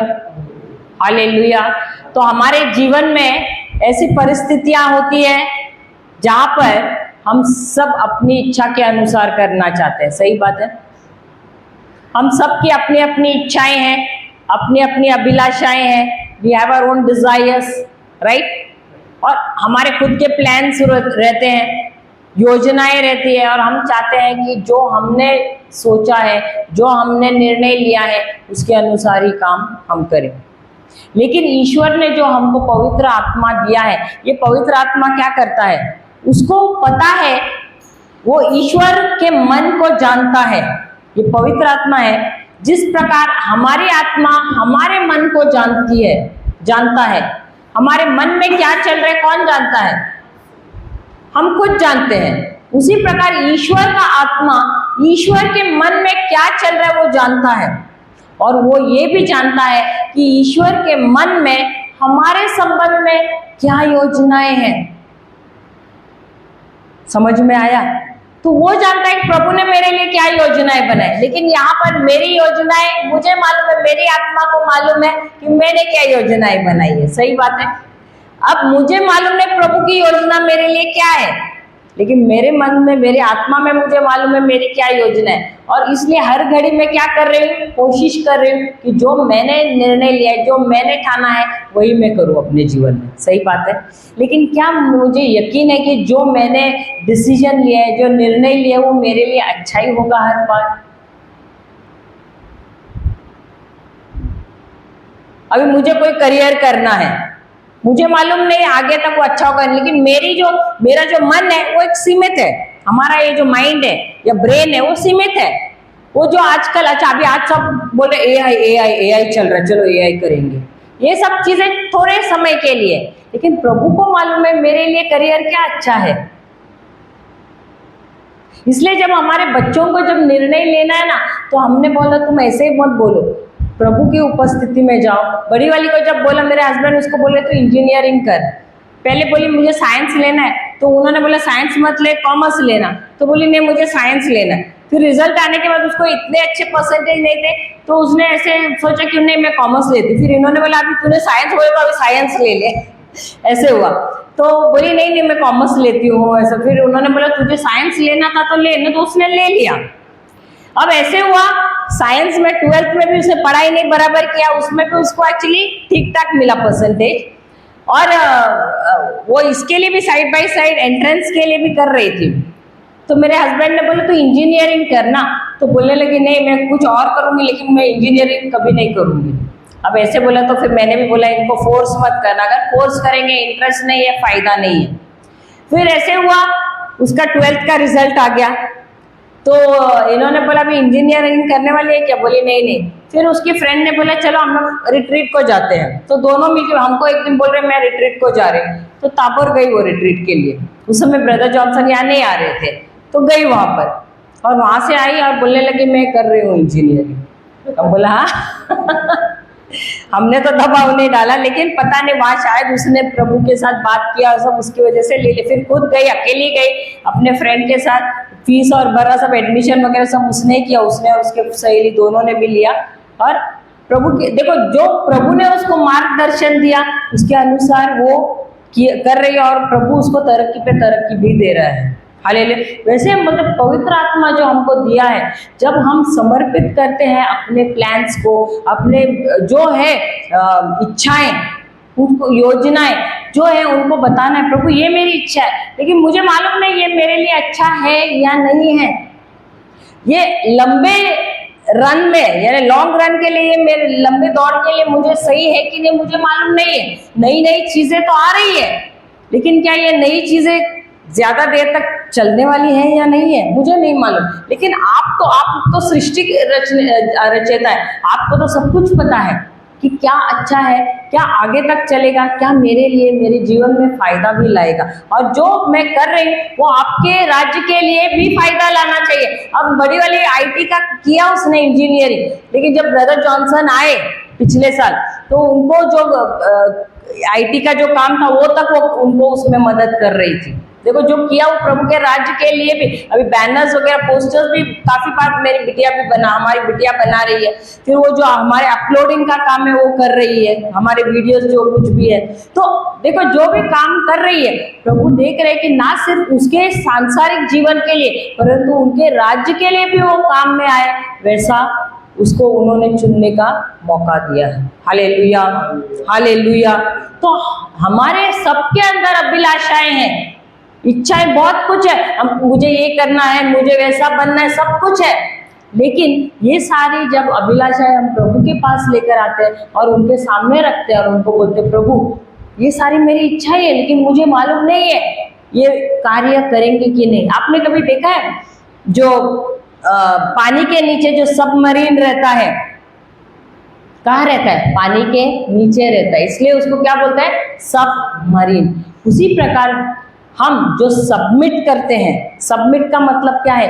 मेरे जो इच्छाएं हैं, मेरी जो मनोकामनाएं, मेरी अभिलाषाएं, प्रभु मैं मेरी सारी इच्छाएं अभिलाषाएं आपके इच्छाओं के नीचे रख रही हूँ, आई एम सबमर्जिंग दोस, ताकि अब जब मैं ये सारी इच्छाएं आपको सौंप रही हूँ तो मैं अब तैयार हूँ आपकी जो योजनाएं हैं, आपकी इच्छा है, आपकी खुशी जो मेरे जीवन के संबंध में है, उसको स्वीकार करने के लिए। हालेलुया। तो ये कब होता है? जब तक मैं अपनी इच्छाओं को नहीं समर्पित करती हूँ प्रभु को। क्या वो अपनी इच्छा मेरे जीवन में ला सकते हैं? नहीं ला सकते हैं। तो इसीलिए मुझे समर्पण करना बहुत जरूरी है। Hallelujah, hallelujah. और ये जो पवित्र आत्मा है, इस पवित्र आत्मा, ये जो ईश्वर का आत्मा है, ये जानता है ईश्वर के मन में मेरे लिए क्या योजना ईश्वर ने बनाई है। और वो बार बार मुझे कहता भी है, नहीं नहीं तुम्हें ये करना है, तुम्हें ये करना है। लेकिन क्या हम सुन रहे हैं? मेरी सहेली कर रहे तो मुझे भी यही करना है, मेरी सहेली वो कर रहे तो मुझे भी वही करना है, वो ये कर रहा है तो मैं भी वही करूंगा। क्या हम वो करते हैं? या हम प्रभु जो बोल रहे हैं वो सुनते हैं? कौन सा करते हैं? तो इसीलिए बहुत जरूरी, देखो ये सब हमारे बच्चों को अभी मिल रहा है, ये उनके लिए बहुत अच्छा। हमारे समय हमको मालूम नहीं था ये सारी चीजें। लेकिन मैं जब कॉलेज में थी, मैं 12th में मेरे बोर्ड एग्जाम के टाइम पे मेरी मम्मी गुजर गई और मुझे तभी पता नहीं था कि मैं क्या करियर सिलेक्ट करूं। और उस समय पता नहीं, एक अच्छा था कि प्रभु की आवाज पता नहीं कैसे मैं सुनती थी उस समय भी। मैं फिर बोला प्रभु मैं क्या करूं, मुझे समझ में नहीं आ रहा मैं क्या कौन सा करियर चुनूं। तो आप ऐसे करो, अगर ये है मेरे लिए तो मेरे पिताजी हाँ बोले इसके लिए। अब मैं ऐसा शर्त रखती थी और प्रभु से ये करती। तो मुझे सिलाई सीखना बहुत पसंद था और मुझे फैशन डिजाइनिंग भी बहुत पसंद था। तो मेरे पिता को मैंने बोला, तो बोला हाँ ठीक है चलो, मैं तो फीस देने के लिए तैयार हूँ। खुद ही खुशी हो गए और खुद ये करने लगे। और फैशन डिजाइनिंग के लिए मेरी बड़ी बहन जस्ट नर्स बनी थी, तो वो मुझे स्पॉन्सर करने के लिए तैयार हो गई। तो देखो मैं प्रभु से ऐसा शर्त, तभी पता नहीं था कि वचन है उसके लिए, लेकिन प्रभु ने ही मुझे सिखाया कि कैसे हम उनके इच्छा के अनुसार। उस समय हम उतना ज्ञान नहीं था 12th स्टैंडर्ड में, लेकिन एक था कि प्रभु ने कहीं गलत चीज में जाने कभी नहीं दिया। और जब मैं फर्स्ट ईयर में भी गई, पता नहीं मैंने बताया कि नहीं, लेकिन जब फर्स्ट ईयर में मैं गई, मेरी मम्मी तो गुजर चुकी थी, तो 13वीं में जब गई तभी एक सहेली जो प्रोटेस्टेंट बोलते हैं वो मेरे जीवन में आई। तो वो बोलने लगी कि हमारे घर में हम ऐसे प्रार्थना सभा रखते हैं ये वो सब। तो मैं प्रेयर मीटिंग हर ट्यूसडे रहता है, तो मुझ में उत्सुकता होने लगी प्रेयर मीटिंग क्या होता है। अभी वो उम्र में कॉलेज जाने वाले बच्चे, मैं अभी सोचती हूँ कि कॉलेज जाने वाले बच्चे कभी प्रेयर मीटिंग को जाएंगे क्या? वो बोलेंगे अरे हम पिक्चर देखने को जाए, सच्ची ना। लेकिन प्रभु ने मुझे, मेरे अंदर वो इतनी भूख बढ़ाई कि मैं उसको बोलने लगी क्या होता है। वो बोली आजा मेरे घर पे ट्यूसडे को। और मैं इतना उत्सुक थी कि कभी ट्यूसडे आएगा, रोज राह देख रही थी। उसके बाद जो हर ट्यूसडे उसके घर पे जाने लगी। हालेलुया। वैसे करके मुझे प्रभु ने और अधिक मेरी जो भूख है वचन के लिए बढ़ाई और मैं काफी वहां सीखी भी। हालेलुया। कॉलेज होने तक मैं हर ट्यूसडे उसके घर पे जाती थी। वहां पर कोई पास्टर्स आते थे तो सुनते थे वचन और सब। हालेलुया। तो प्रभु को पता है, लेकिन हमारी तरफ से क्या हम समर्पित होने के लिए तैयार है? और इसलिए मैंने देखा मेरे जीवन में मुझे ज्यादा कठिनाइयां कभी आने नहीं दिए प्रभु ने। भले जाने अनजाने में मुझे नहीं मालूम था प्रार्थना कैसा करना है क्या है, लेकिन एक था कि प्रभु के लिए बहुत भूख थी। भले वचन का ज्यादा ज्ञान नहीं था, लेकिन उनके लिए, उनको खुश करना, उनकी इच्छा के अनुसार करना, ये बहुत था मेरे मन में। तो ये दिल में था और इसलिए प्रभु ने कभी कहीं भटकने नहीं दिया, कहीं गलत राह पे। और ऐसे कभी ऐसे लगता भी था ना कि कोई गलत व्यक्ति आ रहा है मेरे जीवन में, तो प्रभु किसी ना किसी को बीच में लाता था और उसको भगा देता था वहां से। हालेलुया। मैं डायरेक्टली नहीं बताना चाहती क्या, ऐसे यानी अगर कोई गलत भी व्यक्ति आना चाहता है तो प्रभु ऐसे लोगों को किसी और को ढाल बनाता था और उनको भगा देता था। ऐसे 3-4 बार मेरे जीवन में हुआ है। तो प्रभु किसी को मेरे करीब ऐसे आने नहीं दिया है, हमेशा एक सुरक्षा कवच बांधे रखा हुआ है, क्योंकि उनको भी मालूम था, मुझे पता है कि उन्होंने पहले से चुना हुआ है और इसीलिए उन्होंने कभी गलत राह पे जाने नहीं दिया। तो इसीलिए क्या हम अपने आप को, अपनी इच्छाओं को उनको समर्पित करने के लिए तैयार है क्या? ये सबसे पहले हमको तय करना है। Hallelujah, hallelujah. अगर हम देखें, हम जाते हैं लूका का सुसमाचार अध्याय 21 गॉस्पल ऑफ लूक 21 नहीं 22 सॉरी 22:42 22 का 42। हे पिता यदि तू चाहे तो इस कटोरे को मेरे पास से हटा दे, तो भी मेरी नहीं परंतु तेरी ही इच्छा पूरी हो। अब यहाँ पर क्या यीशु को भी अपनी इच्छा को समर्पित करना पड़ रहा है? Does he have to surrender his own desire, his own will? अब वो कटोरा क्या है वहां पर? हाँ, कटोरा सिर्फ उनका दुख नहीं है, जो दुख उनको मिलने वाला है वो नहीं है सिर्फ, लेकिन दुख ये भी कि जो जिस तरह से वो मरने वाले हैं वो अपने पिता से अलग होने वाले हैं, क्योंकि संसार का पाप उनके ऊपर आने वाला है। और जहां पाप है वहां पर ईश्वर जो इतने पवित्र है वो उस पाप जहां पाप है वहां नहीं रह सकते। और इसके लिए उस समय जब वो दुख सहन करने वाले हैं वहां पर वो अकेले रहने वाले हैं। और यीशु को अपने पिता पर हर घड़ी निर्भर रहने की इतनी आदत थी कि वो सोच भी नहीं सकते, वो सोच तक जब उसके मन में आ रहा है कि मैं अपने पिता से अलग होने वाला हूँ, यही उसके अंदर इतना दुख ला रहा है। और इसीलिए वो पिता से कहता है क्या कोई और तरीका नहीं है कि मैं मरूं? क्या कोई और तरीका नहीं है? क्या ऐसा ही मरना है कि मैं आपसे जुदा हो जाऊं? और इसीलिए वो दुख का कटोरा है जो वो अपने पिता से कह रहे हैं, क्या तुम उसे निकाल नहीं सकते हो? लेकिन फिर भी तुम्हारी इच्छा हो। जब उसको अपने पिता की आवाज नहीं सुनाई देती है तो वो इसे स्वीकारता है कि ये पिता की इच्छा है कि इसी रीति से मुझे मरना है। Hallelujah, hallelujah. हम सब कभी भी प्रार्थना करते तो बोलते प्रभु आपकी खुशी हो, आपकी खुशी हो, आपकी खुशी हो, लेकिन आखिर में किसकी खुशी होती है? हाँ, बोलने के लिए प्रभु आपकी खुशी, आपकी खुशी, आपकी खुशी, बाद में किसकी खुशी करते हैं हम? हाँ, अपनी करते हैं कि नहीं? सही बात है। लेकिन जब यीशु ने कहा पिता आपकी खुशी हो तो वो खड़े रहे वहां पर और कहा प्रभु पिता आप ही की खुशी हो, मैं तैयार हूं, भले मौत किसी भी प्रकार की हो, भले मुझे आपसे अलग भी होना पड़ेगा, लेकिन ये अलग कुछ क्षण के लिए है अलग होना, लेकिन मैं उसके लिए भी तैयार हूं। और इस प्रकार वो अब उसने क्या किया? अपने आप को समर्पित किया अपनी पिता की इच्छा के लिए। क्या हम ऐसा करने के लिए तैयार हैं? या हमारी इच्छा हमको महान लगती है, बड़ी लगती है प्रभु की इच्छा से भी? तो यहाँ पर यीशु खुद अपने जीवन के ही उदाहरण से बता रहे हैं कि कैसे उन्होंने अपनी इच्छाओं को क्या किया? समर्पित किया अपने पिता के लिए।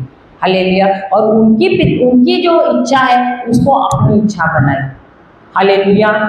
जब हम ऐसा करते हैं, जब पवित्र आत्मा हमको बताते हैं कि तुम कर रहे हो ये, तो प्रभु की इच्छा ये है तो ये करो, तो हमको क्या करना है? उनकी बातों को सुनना है और अपनी इच्छा को समर्पित करते हुए उनकी इच्छा को अपनी इच्छा बनाना है। ऐसे जब हम करना शुरू करते हैं, आप देखोगे हर घड़ी आप उनकी आवाज सुनोगे। और अब आपकी खुशी कहाँ होगी? ईश्वर की इच्छा करने में। Hallelujah, hallelujah. अगला point,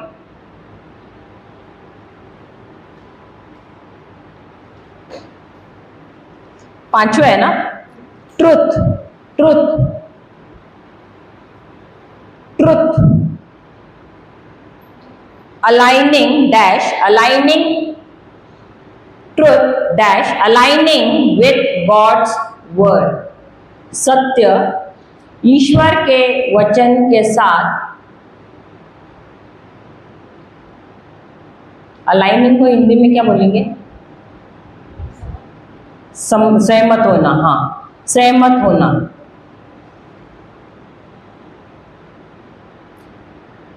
it means letting God's word It means letting God's word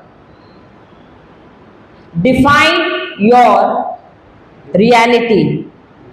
Define your reality.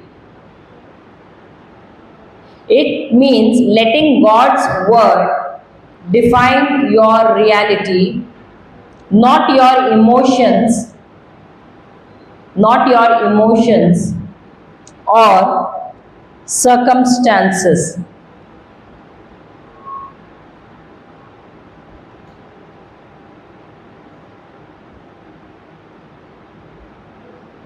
इसका अर्थ यह है कि ईश्वर के वचन को सत्य बनाना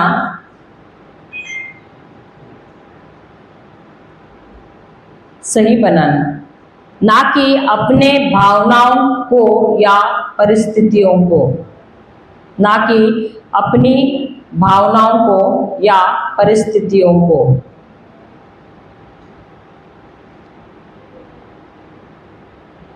तो आपके जीवन में कई परिस्थितियां आती है, उन परिस्थितियों में, समस्याओं में आपका ध्यान कहाँ रहता है? उन परिस्थितियों पे रहता है या ईश्वर के वचन पर रहता है? हाँ, परिस्थितियों पे रहता है। कभी आपके जीवन में टेम्पटेशन आता है, प्रलोभन आता है, परीक्षाएं आती है, उस समय ध्यान कहाँ रहता है? परिस्थिति पे रहता है या वचन पे रहता है? तो सत्य क्या है? What is the truth? The truth is the word of God. सत्य क्या है? सत्य ईश्वर का वचन है। इसीलिए यीशु ने कहा है, यूहन्ना की किताब अध्याय 8 वचन 31 और 32 में क्या कहा है? देखिए, जॉन 8:31-32, हाँ 31-32, यूहन्ना 8:31 और 32।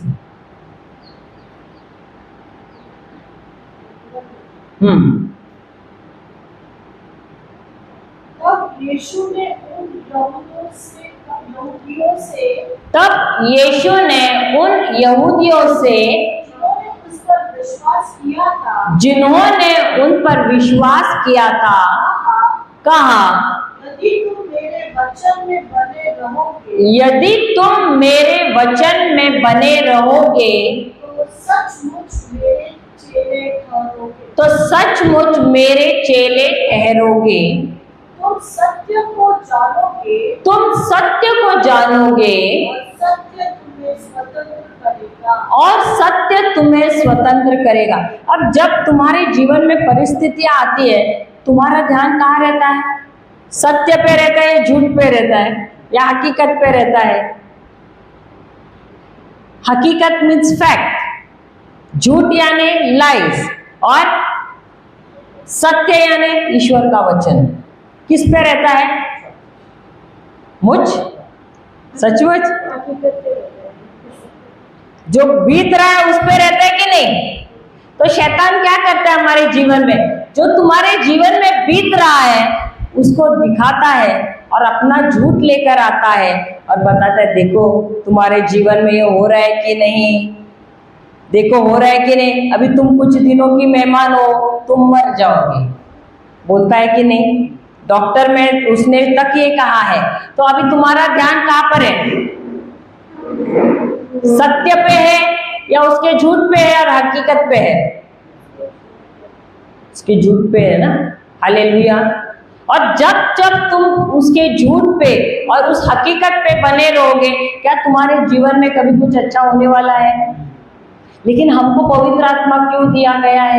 ये पवित्र आत्मा इसलिए दिया गया है कि जो कुछ भी ईश्वर ने हमको अपने वचन में कहा है, जो वादे हमको दिए हैं, वो वादे वो हमको बार बार याद दिला रहा है। आप देखो, मुझे मालूम नहीं आप लोगों ने कभी पवित्र आत्मा का आवाज सुना है कि नहीं। कोई भी परिस्थिति जब आपके जीवन में होती है, आपको उसी समय आवाज सुनाई पड़ता है उस परिस्थिति के संबंध में। अगर बीमारी है तो वचन बोलेगा, लेकिन प्रभु यीशु ने तुम्हें अपने घाव द्वारा भला चंगा कर दिया है। हालेलुया। भले डॉक्टर कुछ भी बोलेगा, लेकिन अंदर से आवाज सुनाई देगी, लेकिन प्रभु ने तुम्हें भला चंगा कर दिया है। तो क्या अब उस आवाज को आप लोगे, उस सत्य को तुम लोगे, या जो रिपोर्ट डॉक्टर ने आपको कहा है उसके बारे में तुम सोचते बैठोगे? क्या करोगे? फिर भी आवाज को लेके बैठोगे, और आपके पास भले सत्य है और भले पवित्र आत्मा आपको याद भी दिला रहा है, लेकिन फिर क्या होता है आपके जीवन में, जब आप उसका आवाज नहीं सुन रहे हो और आप जो डॉक्टर कह रहा है उसके वचन में आप विश्वास करते हो, फिर क्या होगा? कुछ ही दिनों के मेहमान हो जाओगे और अपने जान को गवा बैठोगे। तो भले तुम्हारे पास सत्य था जो तुम्हारी जान बचा सकता था, वो ऐसे हुआ कि कोई व्यक्ति इतना प्यासा था कि मरने वाला है, कुएं के पास है, उस कुएं के अंदर जीवन जल है, वो पी के अपनी जान भी बचा सकता है, लेकिन वो बचाता नहीं है। क्यों? वो खाली वहां खड़ा रह के हाफ रहा है बस, और वहीं पर दम तोड़ता है। वही होता है हमारे बहुत सारे क्रिस्तियों का, अंदर पूरा जीवन जल भरा हुआ है, जीवन देने वाले, वचन भी देने वाला वो पवित्र आत्मा है, लेकिन क्या हम उसकी आवाज सुन रहे हैं? क्या उस सत्य को ले रहे हैं? नहीं ले रहे हैं। और इसीलिए समय से पहले क्या हो रहा है? मर गए। कितने लोगों के साथ ये हो गया? क्या हमारे पास सत्य का वचन है? हालेलुया। लेकिन क्या हम सुनने के लिए तैयार हैं? उस पर विश्वास करने के लिए तैयार हैं? हालेलुया। हम जाते हैं मत्ती का सुसमाचार अध्याय 4 वचन 1, मैथ्यू 4:1।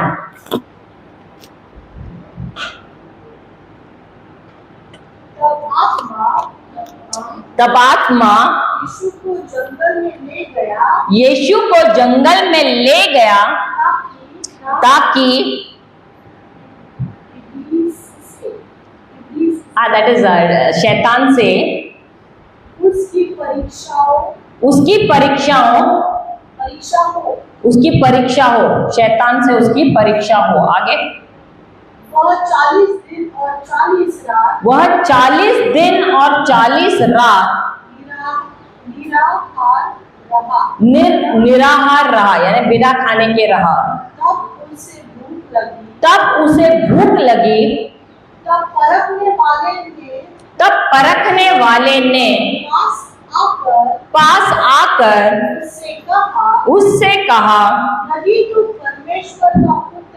यदि तू परमेश्वर का पुत्र है तो कह दे कि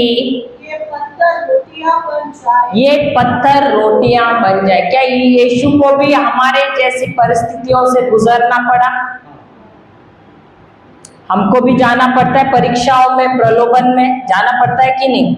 और ईश्वर ही हमको इन परीक्षाओं से ले जाता है। क्यों? अब उनको कौन ले गया? पवित्र आत्मा ले गया कि नहीं? 40 दिन 40 रात वो ले गया रेगिस्तान में, जहां पर वो बिना खाना का रहे। तो इसका मतलब है उसका शरीर भी कमजोर हो गया। 40 दिन अगर किसी व्यक्ति को खाना नहीं मिलता है, हालत क्या हो जाती है? कमजोर हो जाती है। मरता नहीं है, कमजोर हो जाता है व्यक्ति को। मनुष्य 40 दिन तक बिना खाना खाए रह सकता है। हालेलुया। तो 40 दिन खाना नहीं मिला तो कमजोर हुआ है। पानी नहीं रहा तो भी, लेकिन फिर भी वो तो साइंटिफिकली उन्होंने रिसर्च किया है कि रह सकते हैं, लेकिन कमजोर हो जाते हैं। Hallelujah, hallelujah. और जब वो कमजोर था ये देखकर शैतान क्या फायदा उठा लेता है? उठाता है, और वो आता है उसकी परीक्षा लेने के लिए, उसको प्रलोभन में डालने के लिए। Hallelujah, hallelujah. तो उसकी परीक्षा उसके खाने के बारे में नहीं थी। परीक्षा क्या थी? उसकी पहचान के बारे में थी। हालेलुया। हम सबको क्या अपनी पहचान क्या है ये हम जानते हैं। यीशु जानते थे अपनी पहचान कि वो ईश्वर का पुत्र है। हम क्यों प्रलोभन में पड़ते हैं? क्योंकि हम जानते नहीं है हमारी पहचान क्या है। और ये हम क्यों नहीं जानते? क्योंकि हमारे पास सत्य वचन नहीं है। Hallelujah, hallelujah. यीशु के पास सत्य वचन था, इसलिए हर एक प्रलोभन में पहले उसने क्या कहा? लिखा है। जब हमारे जीवन में प्रलोभन आता है, क्या हम ये बोल सकते हैं शैतान ये तो लिखा है ग्रंथ में? बोलते हैं? नहीं बोलते। क्यों? क्योंकि वचन का ज्ञान नहीं है। तो हमारा दुश्मन कोई मांस लहू नहीं है, मनुष्य नहीं है। हमारा दुश्मन है हमारी अज्ञानता, खुद की अज्ञानता। हम खुद जानते नहीं है ईश्वर का वचन, ईश्वर ने हमारे संबंध में क्या कहा है ये नहीं जानते हैं। इसके लिए हर घड़ी हम फेल हो जाते हैं। लेकिन यीशु जब टेम्पटेशन था, जब प्रलोभन था, जब परीक्षा आई, क्या किया? उसने कहा लिखा है। हालेलुया। तो उसके पास सत्य वचन था। तो क्या जरूरी है? वचन को जानना। और उस वचन को जब हम जानते हैं, जब हमारे जीवन में परिस्थितियां आती है, बीमारियां आती है, हालात आ जाते हैं, क्या मेरे विचारों को मैं उस वचन के साथ एक मत करती हूं?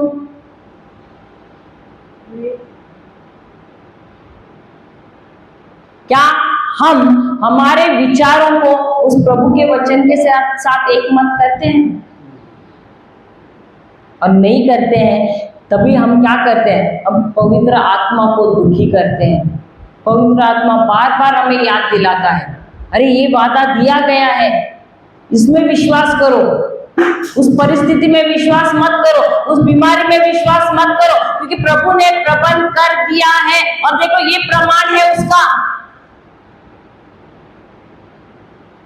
Hallelujah, hallelujah. तो हर एक देखो, भले हमारे जीवन में परिस्थिति आ रही है, लेकिन प्रभु यीशु के जीवन के द्वारा हमको बताया गया है कि उनके भी जीवन में परिस्थिति आई, लेकिन उन्होंने क्या किया? वचन को लिया, वचन के ही अनुसार वो चले, वचन ही बोला। हर घड़ी वो अपने पिता पर निर्भर है। उनका पिता कौन है? पवित्र आत्मा, क्योंकि पवित्र आत्मा के द्वारा ही तो उनका जन्म हुआ है।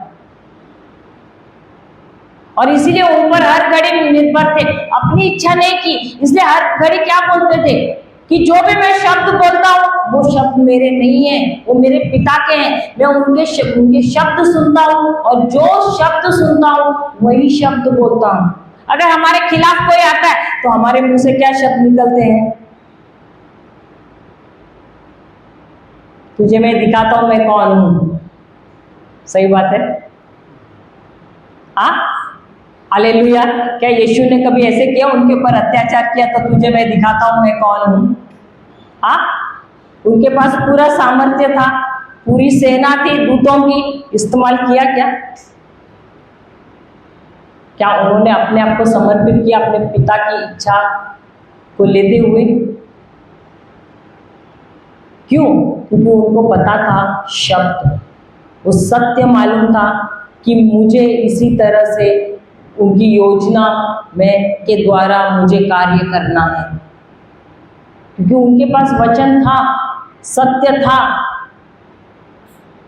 हमारे पास सत्य है, लेकिन क्या हम अपने मन को नया करते हैं उस सत्य को लेकर? क्योंकि हम अपने मन को नया नहीं करते, इसलिए जब हमारे जीवन में परिस्थितियां आती है हम गिर जाते हैं। है वचन, मैं नहीं बोलूंगी कि वचन नहीं है, सत्य है, लेकिन उस सत्य को क्या परिस्थितियों के समय हम उसके अनुसार कार्य करते हैं, उसमें विश्वास करते हैं? या हम बोलते हैं अरे वो तो चलेगा, वो खाली चर्च में जाते हैं तभी खाली वो उस शब्द को इस्तेमाल करना है, बाहर को तो हमको बाहर के लोग जैसा करते हैं वैसा ही करना है। वो अगर एक बोलेगा तो मैं दो बोलूंगी, ऐसा ही है ना हमारा रवैया। क्या यीशु ने जब उनको पीटा गया, मारा गया, शब्द निकाला कोई मुंह से? नहीं निकाला। उनके पास वचन कहते हैं, उनके पास सामर्थ्य था, उन सेना को तो एक ही इससे वो निकाल सकता था, मार सकता था, लेकिन उनके हाथ में सामर्थ्य होते हुए भी उन्होंने इस्तेमाल नहीं किया। वो प्रेम में और क्षमा में ही चले। हमारे पास सत्य है, लेकिन क्या उस सत्य का हम इस्तेमाल करते हैं? नहीं करते हैं। और इसीलिए हम बार बार गिरते हैं, इसीलिए हमारे जीवन में परिस्थितियां सालों साल है, निकलती नहीं है। क्योंकि जब हमको कहा गया है प्रेम में चलो, हम प्रेम में नहीं चलेंगे, हम नफरत में चलते हैं। हमारा ये शरीर बनाया गया है प्रेम के लिए, नफरत के लिए नहीं। और इसीलिए शरीर में बीमारियां हैं सालों साल। ये शरीर सिर्फ प्रेम की भाषा जानता है, नफरत की नहीं। आप देखो, आप प्रेम में चलोगे ना, शैतान आपका बाल भी बांका नहीं कर सके। कोई बीमारी आपके शरीर को छू नहीं सकती है जब आप प्रेम में चलते हो। Hallelujah, hallelujah. और इसीलिए जब पवित्र आत्मा सत्य सुनाता है, सत्य बात करता है, उस बात को, उस सत्य को हमको लेना है, उस सत्य के अनुसार हमको चलना है, तभी हमको नतीजे मिलते, तभी रिजल्ट मिलता है हमारे जीवन में। हालेलुया। यीशु को भी हमारे जैसे हर एक क्षेत्र में उनको भी परखा गया था, वचन कहता है। और इसीलिए वो हमारे लिए, आपके लिए मध्यस्थ कर सकता है। क्यों? क्योंकि उसको मालूम है हमारी कमजोरियां क्या है। लेकिन हमारे अंदर कमजोरियां हैं, लेकिन हमको कमजोर नहीं रहना है। क्यों? क्योंकि हमारे अंदर भी वही पवित्र आत्मा है जो हमको बल देता है हमारी कमजोरियों में। Hallelujah, hallelujah. जय यीशु, जय यीशु। अगला पॉइंट लेते हैं, फ्रूट या फल। Transformation becomes visible। बदलाव नजर आता है। It means as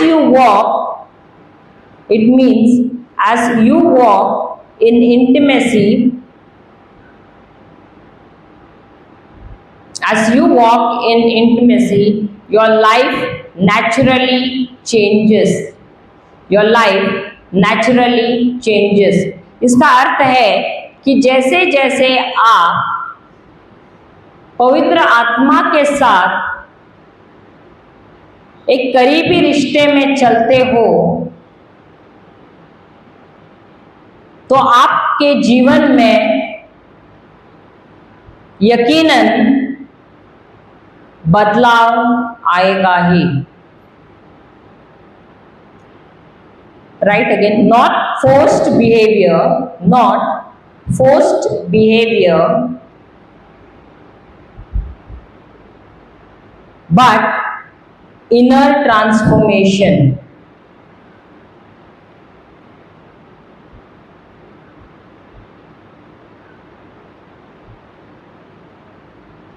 यह बदलाव अंदरूनी है, ना कि बाहरी है। We'll go to Galatians 5:22।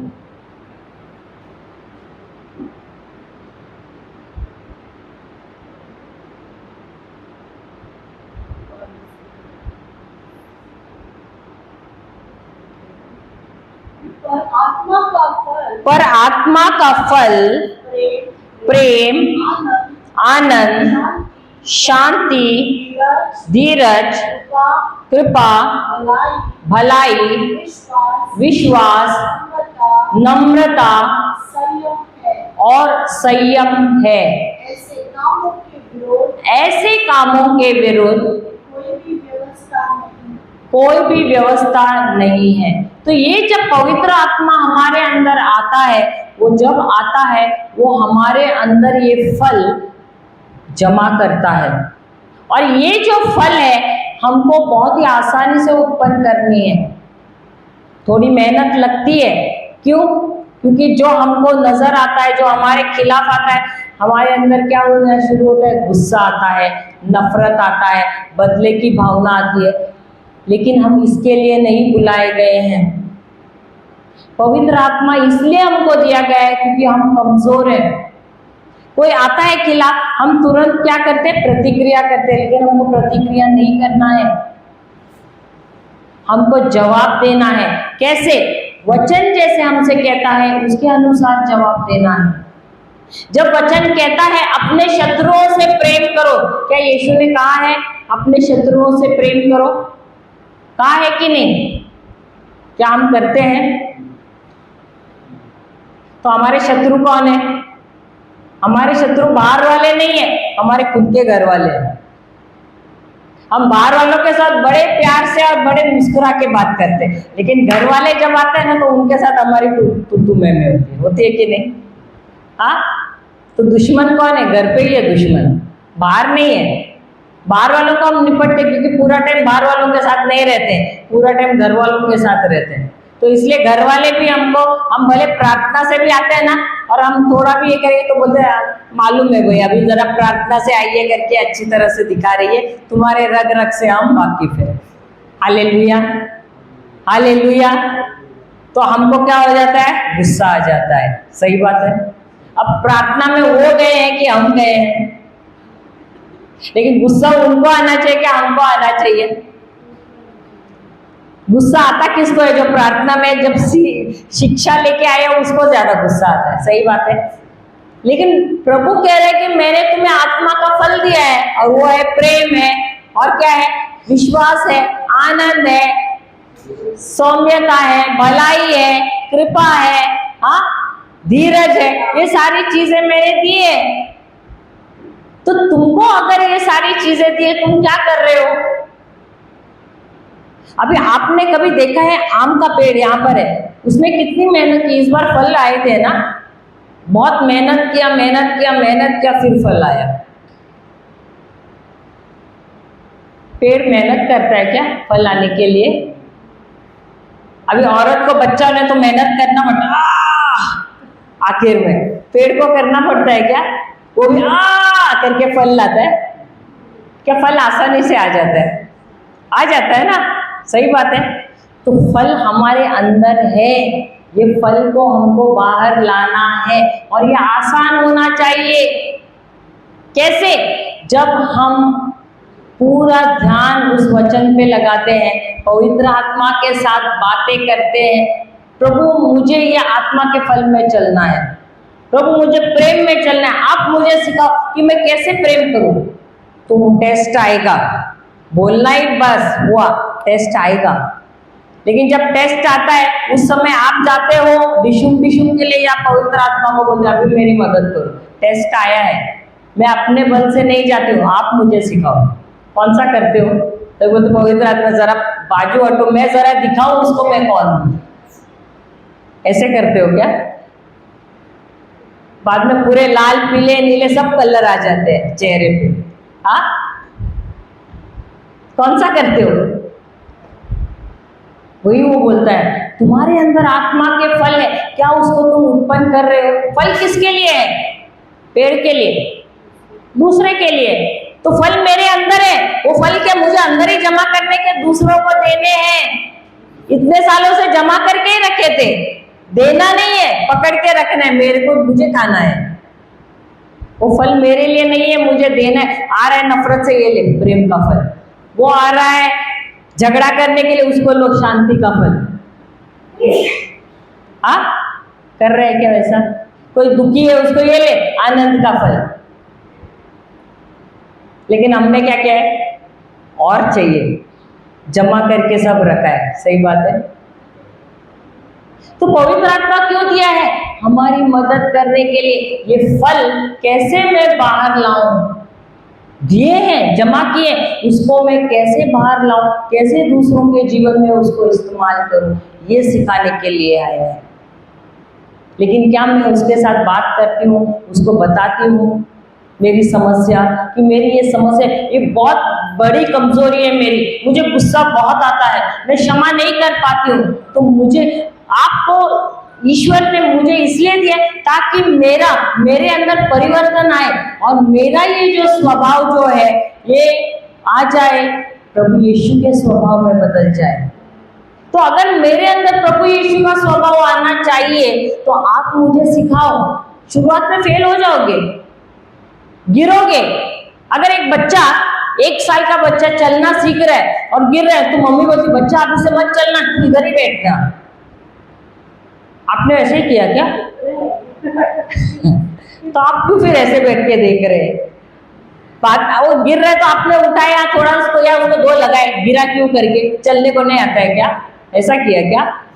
हाँ, उसको प्यार दिया, बोला अभी थोड़ा और चल, फिर थोड़े देर में बिस्किट दिखाया, जा जा जा जा, उसको दूर खड़ा किया, अच्छा हाँ हाँ जा जा, वो चल के गिर रहे तो भी आप उसको बुला रहे। सही बात है, दिखा दिखा के उसको बुला रहे, सही बात है, प्रलोभन दे रहे, लेकिन वो आ रहा है बेचारा बिस्किट को देख के, वो अपना लगाए वो भी नहीं देख रहा है, वो उसका ध्यान कहाँ पर है? बिस्किट पे। देखा है? तो हमको भी पवित्र आत्मा वैसा ही सिखा रहा है, छोटा छोटा ये दिखा के, उदाहरण देके। हालेलुया। हम भी कहते हैं, लेकिन बताओ उठ उठ उठ उठ, आजा आजा आजा, मंजिल दूर नहीं है, थोड़ा और, थोड़ा गुस्सा कम कर, ऐसा करके करके वो हमको सिखाता है। हाँ, तो अभी प्रेम आपके अंदर अभी भी लेना ही है क्या? देना है। हाँ, देने से और बढ़ता है। देखो एक बात हमेशा याद रखना, जो फल है ना, आप देने से कम नहीं होता है। आपको लगता होगा देने से प्रेम ना मेरा घटेगा, लेकिन प्रभु के राज्य में वैसा नहीं, जितना आप देते हो ना उतना यहाँ बढ़ता रहता है, ये प्रोडक्शन और बढ़ता है यहाँ पर, यानी यहाँ पर खत्म ही नहीं होता है कभी प्रेम हो, शांति हो, आनंद हो। इसलिए प्रभु बोलते हैं दो दो दो। अभी आम का पेड़, आप हजारों आम आते, एक ही आम आता है क्या? हजारों आते आम, तो खाएगा तो आम का पेड़ रोता है क्या? नहीं रोता है, अरे आ जाओ, ले जाओ, खाओ, पेट भरो, तृप्त हो जाओ। वैसा ही जो हमारे अंदर जमा किया है उसको हमको देना है दूसरों को। जितना आप दोगे ना उतना आपके अंदर बढ़ेगा, कभी घटता नहीं है। हमारा प्रभु बनिया नहीं है, तोल तोल के नहीं देता है। आप राशन के दुकान में गए ना, तोल के देगा घासले, तोल के देगा चावल, सही बात है ना? वैसा नहीं है हमारा प्रभु, उन्होंने भर के रखा है सब कुछ।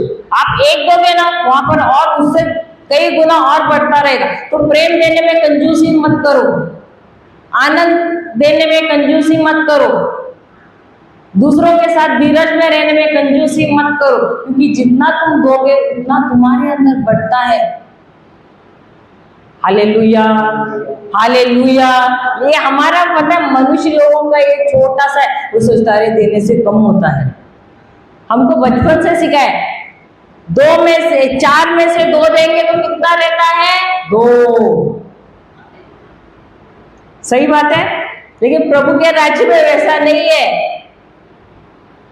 और बढ़ता रहता है। Hallelujah, hallelujah. 4 में से 2 देगा तो कितना बचेगा? हाँ, 6 नहीं, 200 बचेगा। Hallelujah, hallelujah. हाँ, विश्वास से 200, क्योंकि प्रभु हमेशा 100% देता है हमको। हालेलुया। तो जितना हम देंगे ना उतना ही बढ़ता रहता है हमारे जीवन में, कभी कम नहीं होता है। और ये ना प्रैक्टिस करना शुरू करो।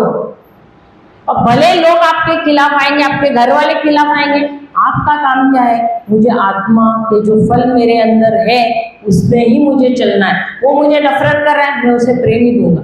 वो आपसे नफरत करेगा, वो आपको रोक सकता है क्या उससे प्रेम करने के लिए? वो आपके हाथ में है, प्रेम आपको करना है। वो आपको भले आके कितना भी भला बुरा बोले, एक चाटा भी मारेगा, आप बोलेगे मैं आपसे फिर भी प्रेम करती हूँ। अब वो कुछ कर सकता है क्या? वो फिर बोलेगा ये व्यक्ति पागल हो गया लगता है। सही बात है। तो हमको जो यीशु ने कहा है वो करने से कोई नहीं रोक सकता। भले वो आके एक चाकू से भी मारेगा तो भी हम बोलेंगे हम उनको क्षमा करते हैं, उनको प्रेम करते हैं, क्योंकि हमारे अंदर है आत्मा के फल, उसके अंदर नहीं है। इसलिए वो जानता नहीं है कि ईश्वरीय प्रेम क्या है। इसलिए वचन कहता है ना, तुमको ही आत्मा दिया गया है, उनको नहीं दिया है, क्योंकि वो जानते ही नहीं है मुझे। अगर वो जानते तो वो नफरत में रहते थे क्या? नहीं रहते थे, वो प्रेम में रहते थे। Hallelujah, hallelujah. इसलिए ये जो पवित्र आत्मा जो दिया गया है, जो उन्होंने फल हमारे अंदर जमा किए हैं, उस फल को हमको बाहर लाने के लिए, दूसरों को बांटने के लिए, हालेलुया। अगला पॉइंट,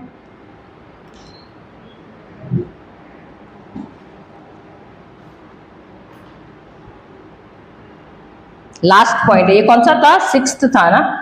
अगला है, अच्छा उससे पहले यूहन्ना 15:5 लेना, सॉरी ये एक स्क्रिप्चर उसका रहेगा। यूहन्ना 15:5, जॉन 15:5।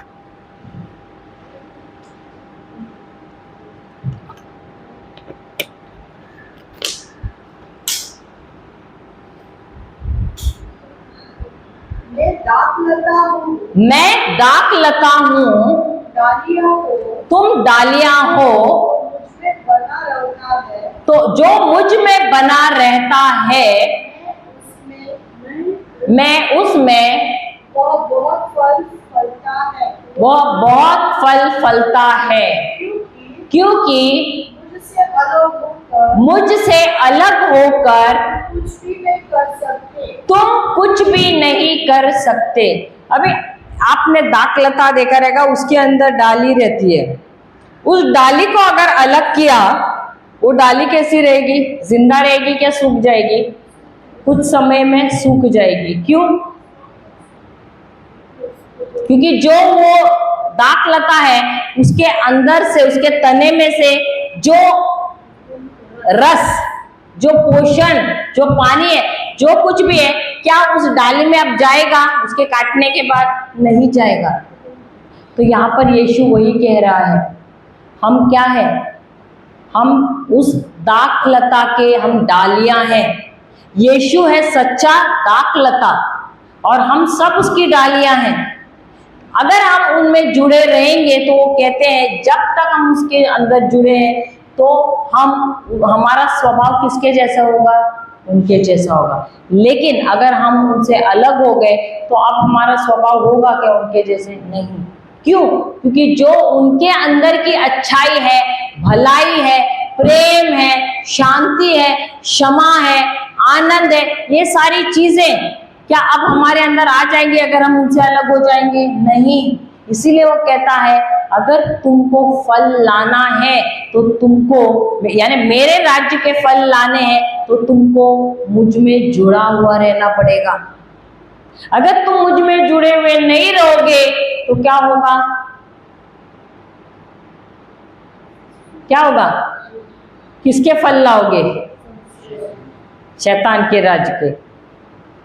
और तुम्हारे जीवन में क्या आएगा? मृत्यु आएगा, बीमारियां आएंगी, उसके फल आएंगे तो यही आएगा ना। लेकिन अगर तुम यीशु से जुड़े हुए हो तो तुम्हारे अंदर कौन से फल रहेंगे? ईश्वर के राज्य के। हालेलुया, हालेलुया, जय यीशु। और इसीलिए हमको उनके अंदर जुड़े रहना बहुत जरूरी है। रोज अपने आप से कहना है मुझ में प्रभु यीशु का स्वभाव है। लिखो, मुझ में प्रभु यीशु का स्वभाव है। मुझ में प्रभु यीशु का स्वभाव है। I have the nature of Christ in me. I have the nature of Christ in me. मुझ में प्रभु यीशु का स्वभाव है। मुझ में प्रभु यीशु का स्वभाव है। मैं प्रेम और क्षमा में चलती हूँ। ये भी लिखना, मैं हर घड़ी सबसे प्रेम और क्षमा में चलती हूँ। मैं हर घड़ी सबसे प्रेम और क्षमा में चलती हूँ। I walk in unconditional love and forgiveness. I walk in unconditional love and forgiveness. And God's plan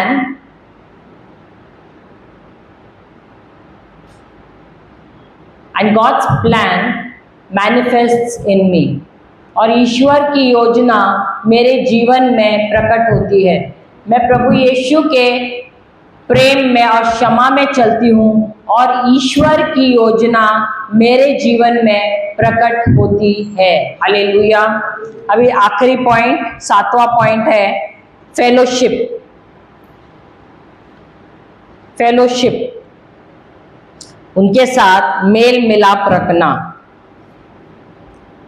mail मिलाप रखना। Living in dash, living in relationship with God, living in relationship with God. It means ईश्वर के साथ गहरा संबंध रखना। It means a deep ongoing, it means a deep ongoing relationship.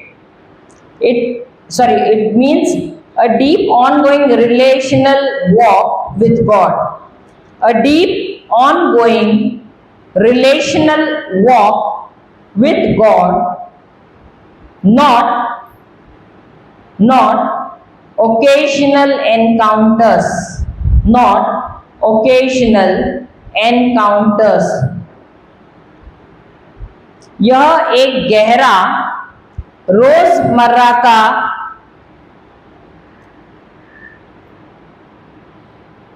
ईश्वर के साथ चलने का रिश्ता है, कभी कभार का नहीं, कभी कभार का नहीं। हम जाते हैं उत्पत्ति का ग्रंथ अध्याय 5 24वां वचन। Genesis 5:24, genesis 5:24। हाँ, हनोक परमेश्वर के साथ, हनोक परमेश्वर के साथ साथ चलता था, फिर वह लोप हो गया क्योंकि परमेश्वर ने उसे उठा दिया। अब हनोक नाम का एक व्यक्ति, उसके बारे में पुराने नियम में दिया, वो इतना पवित्र था, वो प्रभु के साथ रोज उसका संबंध इतना अच्छा था कि रोज प्रभु आता था, उसके साथ उसकी बात करता था, उसके साथ बातचीत करता था और उसके साथ चलता था। और उसके पर पोते भी हुए, उसकी शादी हुई, उसके बच्चे हुए, पर पोते हुए। और ऐसा नहीं कि वो उस समय भी भ्रष्टाचार था, भले ही भ्रष्टाचार था, लेकिन वो भ्रष्ट लोगों के साथ नहीं रहता था, लेकिन वो ईश्वर के साथ संबंध बनाए रखता था। आज के दुनिया में भी आप देखो तो भ्रष्टाचार कूट कूट के बना हुआ है। आप अगर एक मोबाइल भी ऑन करो, उसमें अगर आप देखोगे इतना गंदगी आ जाता है। टीवी ऑन करो, टीवी पे न्यूज़पेपर ऑन करो, कुछ भी आप देखो, कहीं यहाँ वहां घूम के देखो, कुछ ना कुछ खराब नजर आता है। लेकिन उन चीजों को अपने अंदर लेना या नहीं लेना, वो किसके ऊपर है? हम पर है। तो अगर आप देखो बाइबल में भी दिखाया गया है, भ्रष्टाचार पहले से ही आया हुआ है, लेकिन जो ईश्वर के साथ जुड़े हुए थे वो व्यक्ति सांसारिक लोगों के साथ नहीं जुड़े हुए रहते थे, वो ईश्वर के साथ ही बात करते थे, उनके साथ ही चलते थे। तो रोज ईश्वर आता था, उसके साथ चलता था, उससे बात करता था। और एक दिन ऐसे आया कि वो गायब हो गया। इसका मतलब है कि ईश्वर उसे स्वर्ग में अपने साथ ले गए। उसके बारे में किसी को कुछ पता ही नहीं है कि कहाँ है वो। Hallelujah, hallelujah. तो हमको भी यहाँ पर आदत डालनी है कि ये पवित्र आत्मा जो हमको दिया गया, क्यों? क्योंकि हम भी कमजोर है, क्योंकि हम शरीर में हैं। ये शरीर सीमित बनाता है हमको, ये शरीर में रहने की वजह से हम सीमित हैं। और इसीलिए हमको ये पवित्र आत्मा दिया गया है जो हर घड़ी हमारे साथ है, जो हमको प्रभु के बारे में बताता है, हमको सिखाता है कि कैसे चलना है, हमारी चाल चलन कैसी होनी चाहिए। और जब हम जैसे वो हमको सिखाता है उसके अनुसार चलते हैं, हम एक पवित्र जीवन जीना शुरू करते हैं, एक धर्मी जीवन जीना शुरू करते हैं। हमारा स्वभाव बदलना शुरू होता है। और जैसे जैसे हम पवित्र आत्मा के साथ आदत डालते हैं बात करने की, सबसे पहले हमको एहसास करना है कि पवित्र आत्मा मेरे संग संग चल रहा है, मेरे अंदर वास कर रहा है, और मुझे आदत डालनी है उसके साथ बात करने की। ये छोटी छोटी चीजों से हम काम कर रहे हैं, उसके साथ बात कर सकते हैं। अरे ये समस्या हो रही, क्या करे पवित्र आत्मा, आप मुझे बताओ मैं क्या करूं प्रभु। बच्चे ऐसे कर रहे हैं, पति का ऐसा हो रहा है, तो आपको रोजमर्रा के जीवन के बारे में उसके साथ बात करना है। और जैसे जैसे आप आदत डालोगे, आपको बाहर वालों के साथ ज्यादा बात करने की जरूरत नहीं, संसार में कुछ भी हो जाएगा। देखो वचन कहता है 91 इसमें कि 1000 लोग आपके इर्द गिर्द गिरेंगे, 10,000 लोग मरेंगे, लेकिन आपको कोई हानि नहीं पहुंचेगी। क्यों? क्योंकि ईश्वर ने अपने दूत रखे हैं आपके संबंध में। हम इस दुनिया में रह रहे हैं, लेकिन हम इस दुनिया के हैं ही नहीं, क्योंकि वो हमारी दुनिया है। हालेलुया। तो हमको यहाँ की दुनिया की क्यों बात करनी है? क्यों यहाँ की दुनिया के लोगों के बारे में चर्चा करनी है? यहाँ क्या हो रहा है, हमको क्या चर्चा करनी है? हमको चर्चा करनी है ईश्वर के वचन के बारे में। ईश्वर ने मेरे लिए, मेरे परिवार वालों के लिए क्या योजना बनाई है, उसके बारे में। तो दिन रात जब मैं अपने मन को, मेरे शब्दों को उसके शब्दों के साथ जोड़ती हूँ, उसकी इच्छा के साथ मैं अपनी इच्छाओं को जोड़ती हूँ, तो भले कुछ भी हो रहा है बाहर, वो मुझे हानि पहुंचा ही नहीं सकता है। तो चिंता आएगी क्या कभी? चिंता क्यों आती है? क्योंकि हम ज्यादा संसार के लोगों का देखते हैं, क्या हो रहा है, आज का ताजा खबर क्या है, किधर युद्ध हो गया, किधर क्या हो गया, ये सब लेके बैठने की वजह से आधा बीमारियां भी लेके बैठ जाते हैं। सही बात है। लेकिन जब हम ये बाइबल में जो किरदार है, इनके बारे में जब हम सीखते हैं, उन्होंने ऐसा नहीं कि उनके अंदर कमजोरियां नहीं थी, लेकिन उन कमजोरियों से हटकर वे ऊपर उभरे। पवित्र आत्मा जैसे उनसे कहता था, वो उस शब्द के अनुसार चलने लगे। अब तो हम इतने सौभाग्यशील हैं कि पवित्र आत्मा हमारे अंदर है, वो हमारे संग संग है। वो हम जब हम उसको अनुमति देते हैं तो वो हमको सही मार्ग पे ले भी जाता है। लेकिन क्या हमको उनके साथ रिश्ता बनाना है या नहीं, ये सवाल हमारा है, बनाना है या नहीं। तो अगर बनाना है तो हमको आदत शुरू करनी है, हर घड़ी उसके साथ बात करते समय। कभी कभी हम अकेले रहते हैं, लेकिन उस अकेलेपन में वो हमारे साथ है, वो हमारे साथ नहीं छोड़ता है। हमारे इर्द गिर्द लोग नहीं है, इसका ये मतलब नहीं है कि हम अकेले हैं, हम कभी भी अकेले नहीं है, क्योंकि पवित्र आत्मा हर घड़ी हमारे संग है। हालेलुया। और इसकी वजह से हम उसके साथ एक गहरा संबंध बना सकते हैं। हम यहाँ पर रहते हुए भी एक विजयी जीवन जी सकते हैं, क्योंकि ये सृष्टि को रचने वाला वो कहाँ पर है? हमारे अंदर है, हमारे साथ है। और वही हमारा मार्गदर्शन करता है, हमें सलाह देता है, वो हमारा मित्र है, वो हमारा दोस्त है, हमारा मददगार है। हालेलुया। हर घड़ी हमारे साथ है। तो हमको डरने की बात है क्या? नहीं। तो हम एक अच्छा रिश्ता उसके साथ बना सकते हैं। हालेलुया। हम सब आंखें बंद करते हैं और प्रभु को धन्यवाद देते हैं कि प्रभु ने हमें इतना अच्छा मित्र दिया है, इतना अच्छा सलाहकार दिया है, एक वकील दिया है, एक गुरु दिया है, जो कभी भी थकता नहीं है, हर घड़ी हमारी मदद करने के लिए तत्पर रहता है। धन्यवाद देते हैं पवित्र आत्मा कि आप प्रेम के खातिर स्वर्ग को छोड़कर हमारे अंदर आकर वास कर रहे हैं। और प्रभु यीशु ने हमसे कहा है कि आप हमें कभी भी नहीं छोड़कर जाएंगे, जगत के अंत तक भी हमारे संग संग रहेंगे। धन्यवाद पवित्र आत्मा। ये प्रार्थना हम करते प्रभु यीशु के नाम से। आमीन, आमीन और आमीन। जय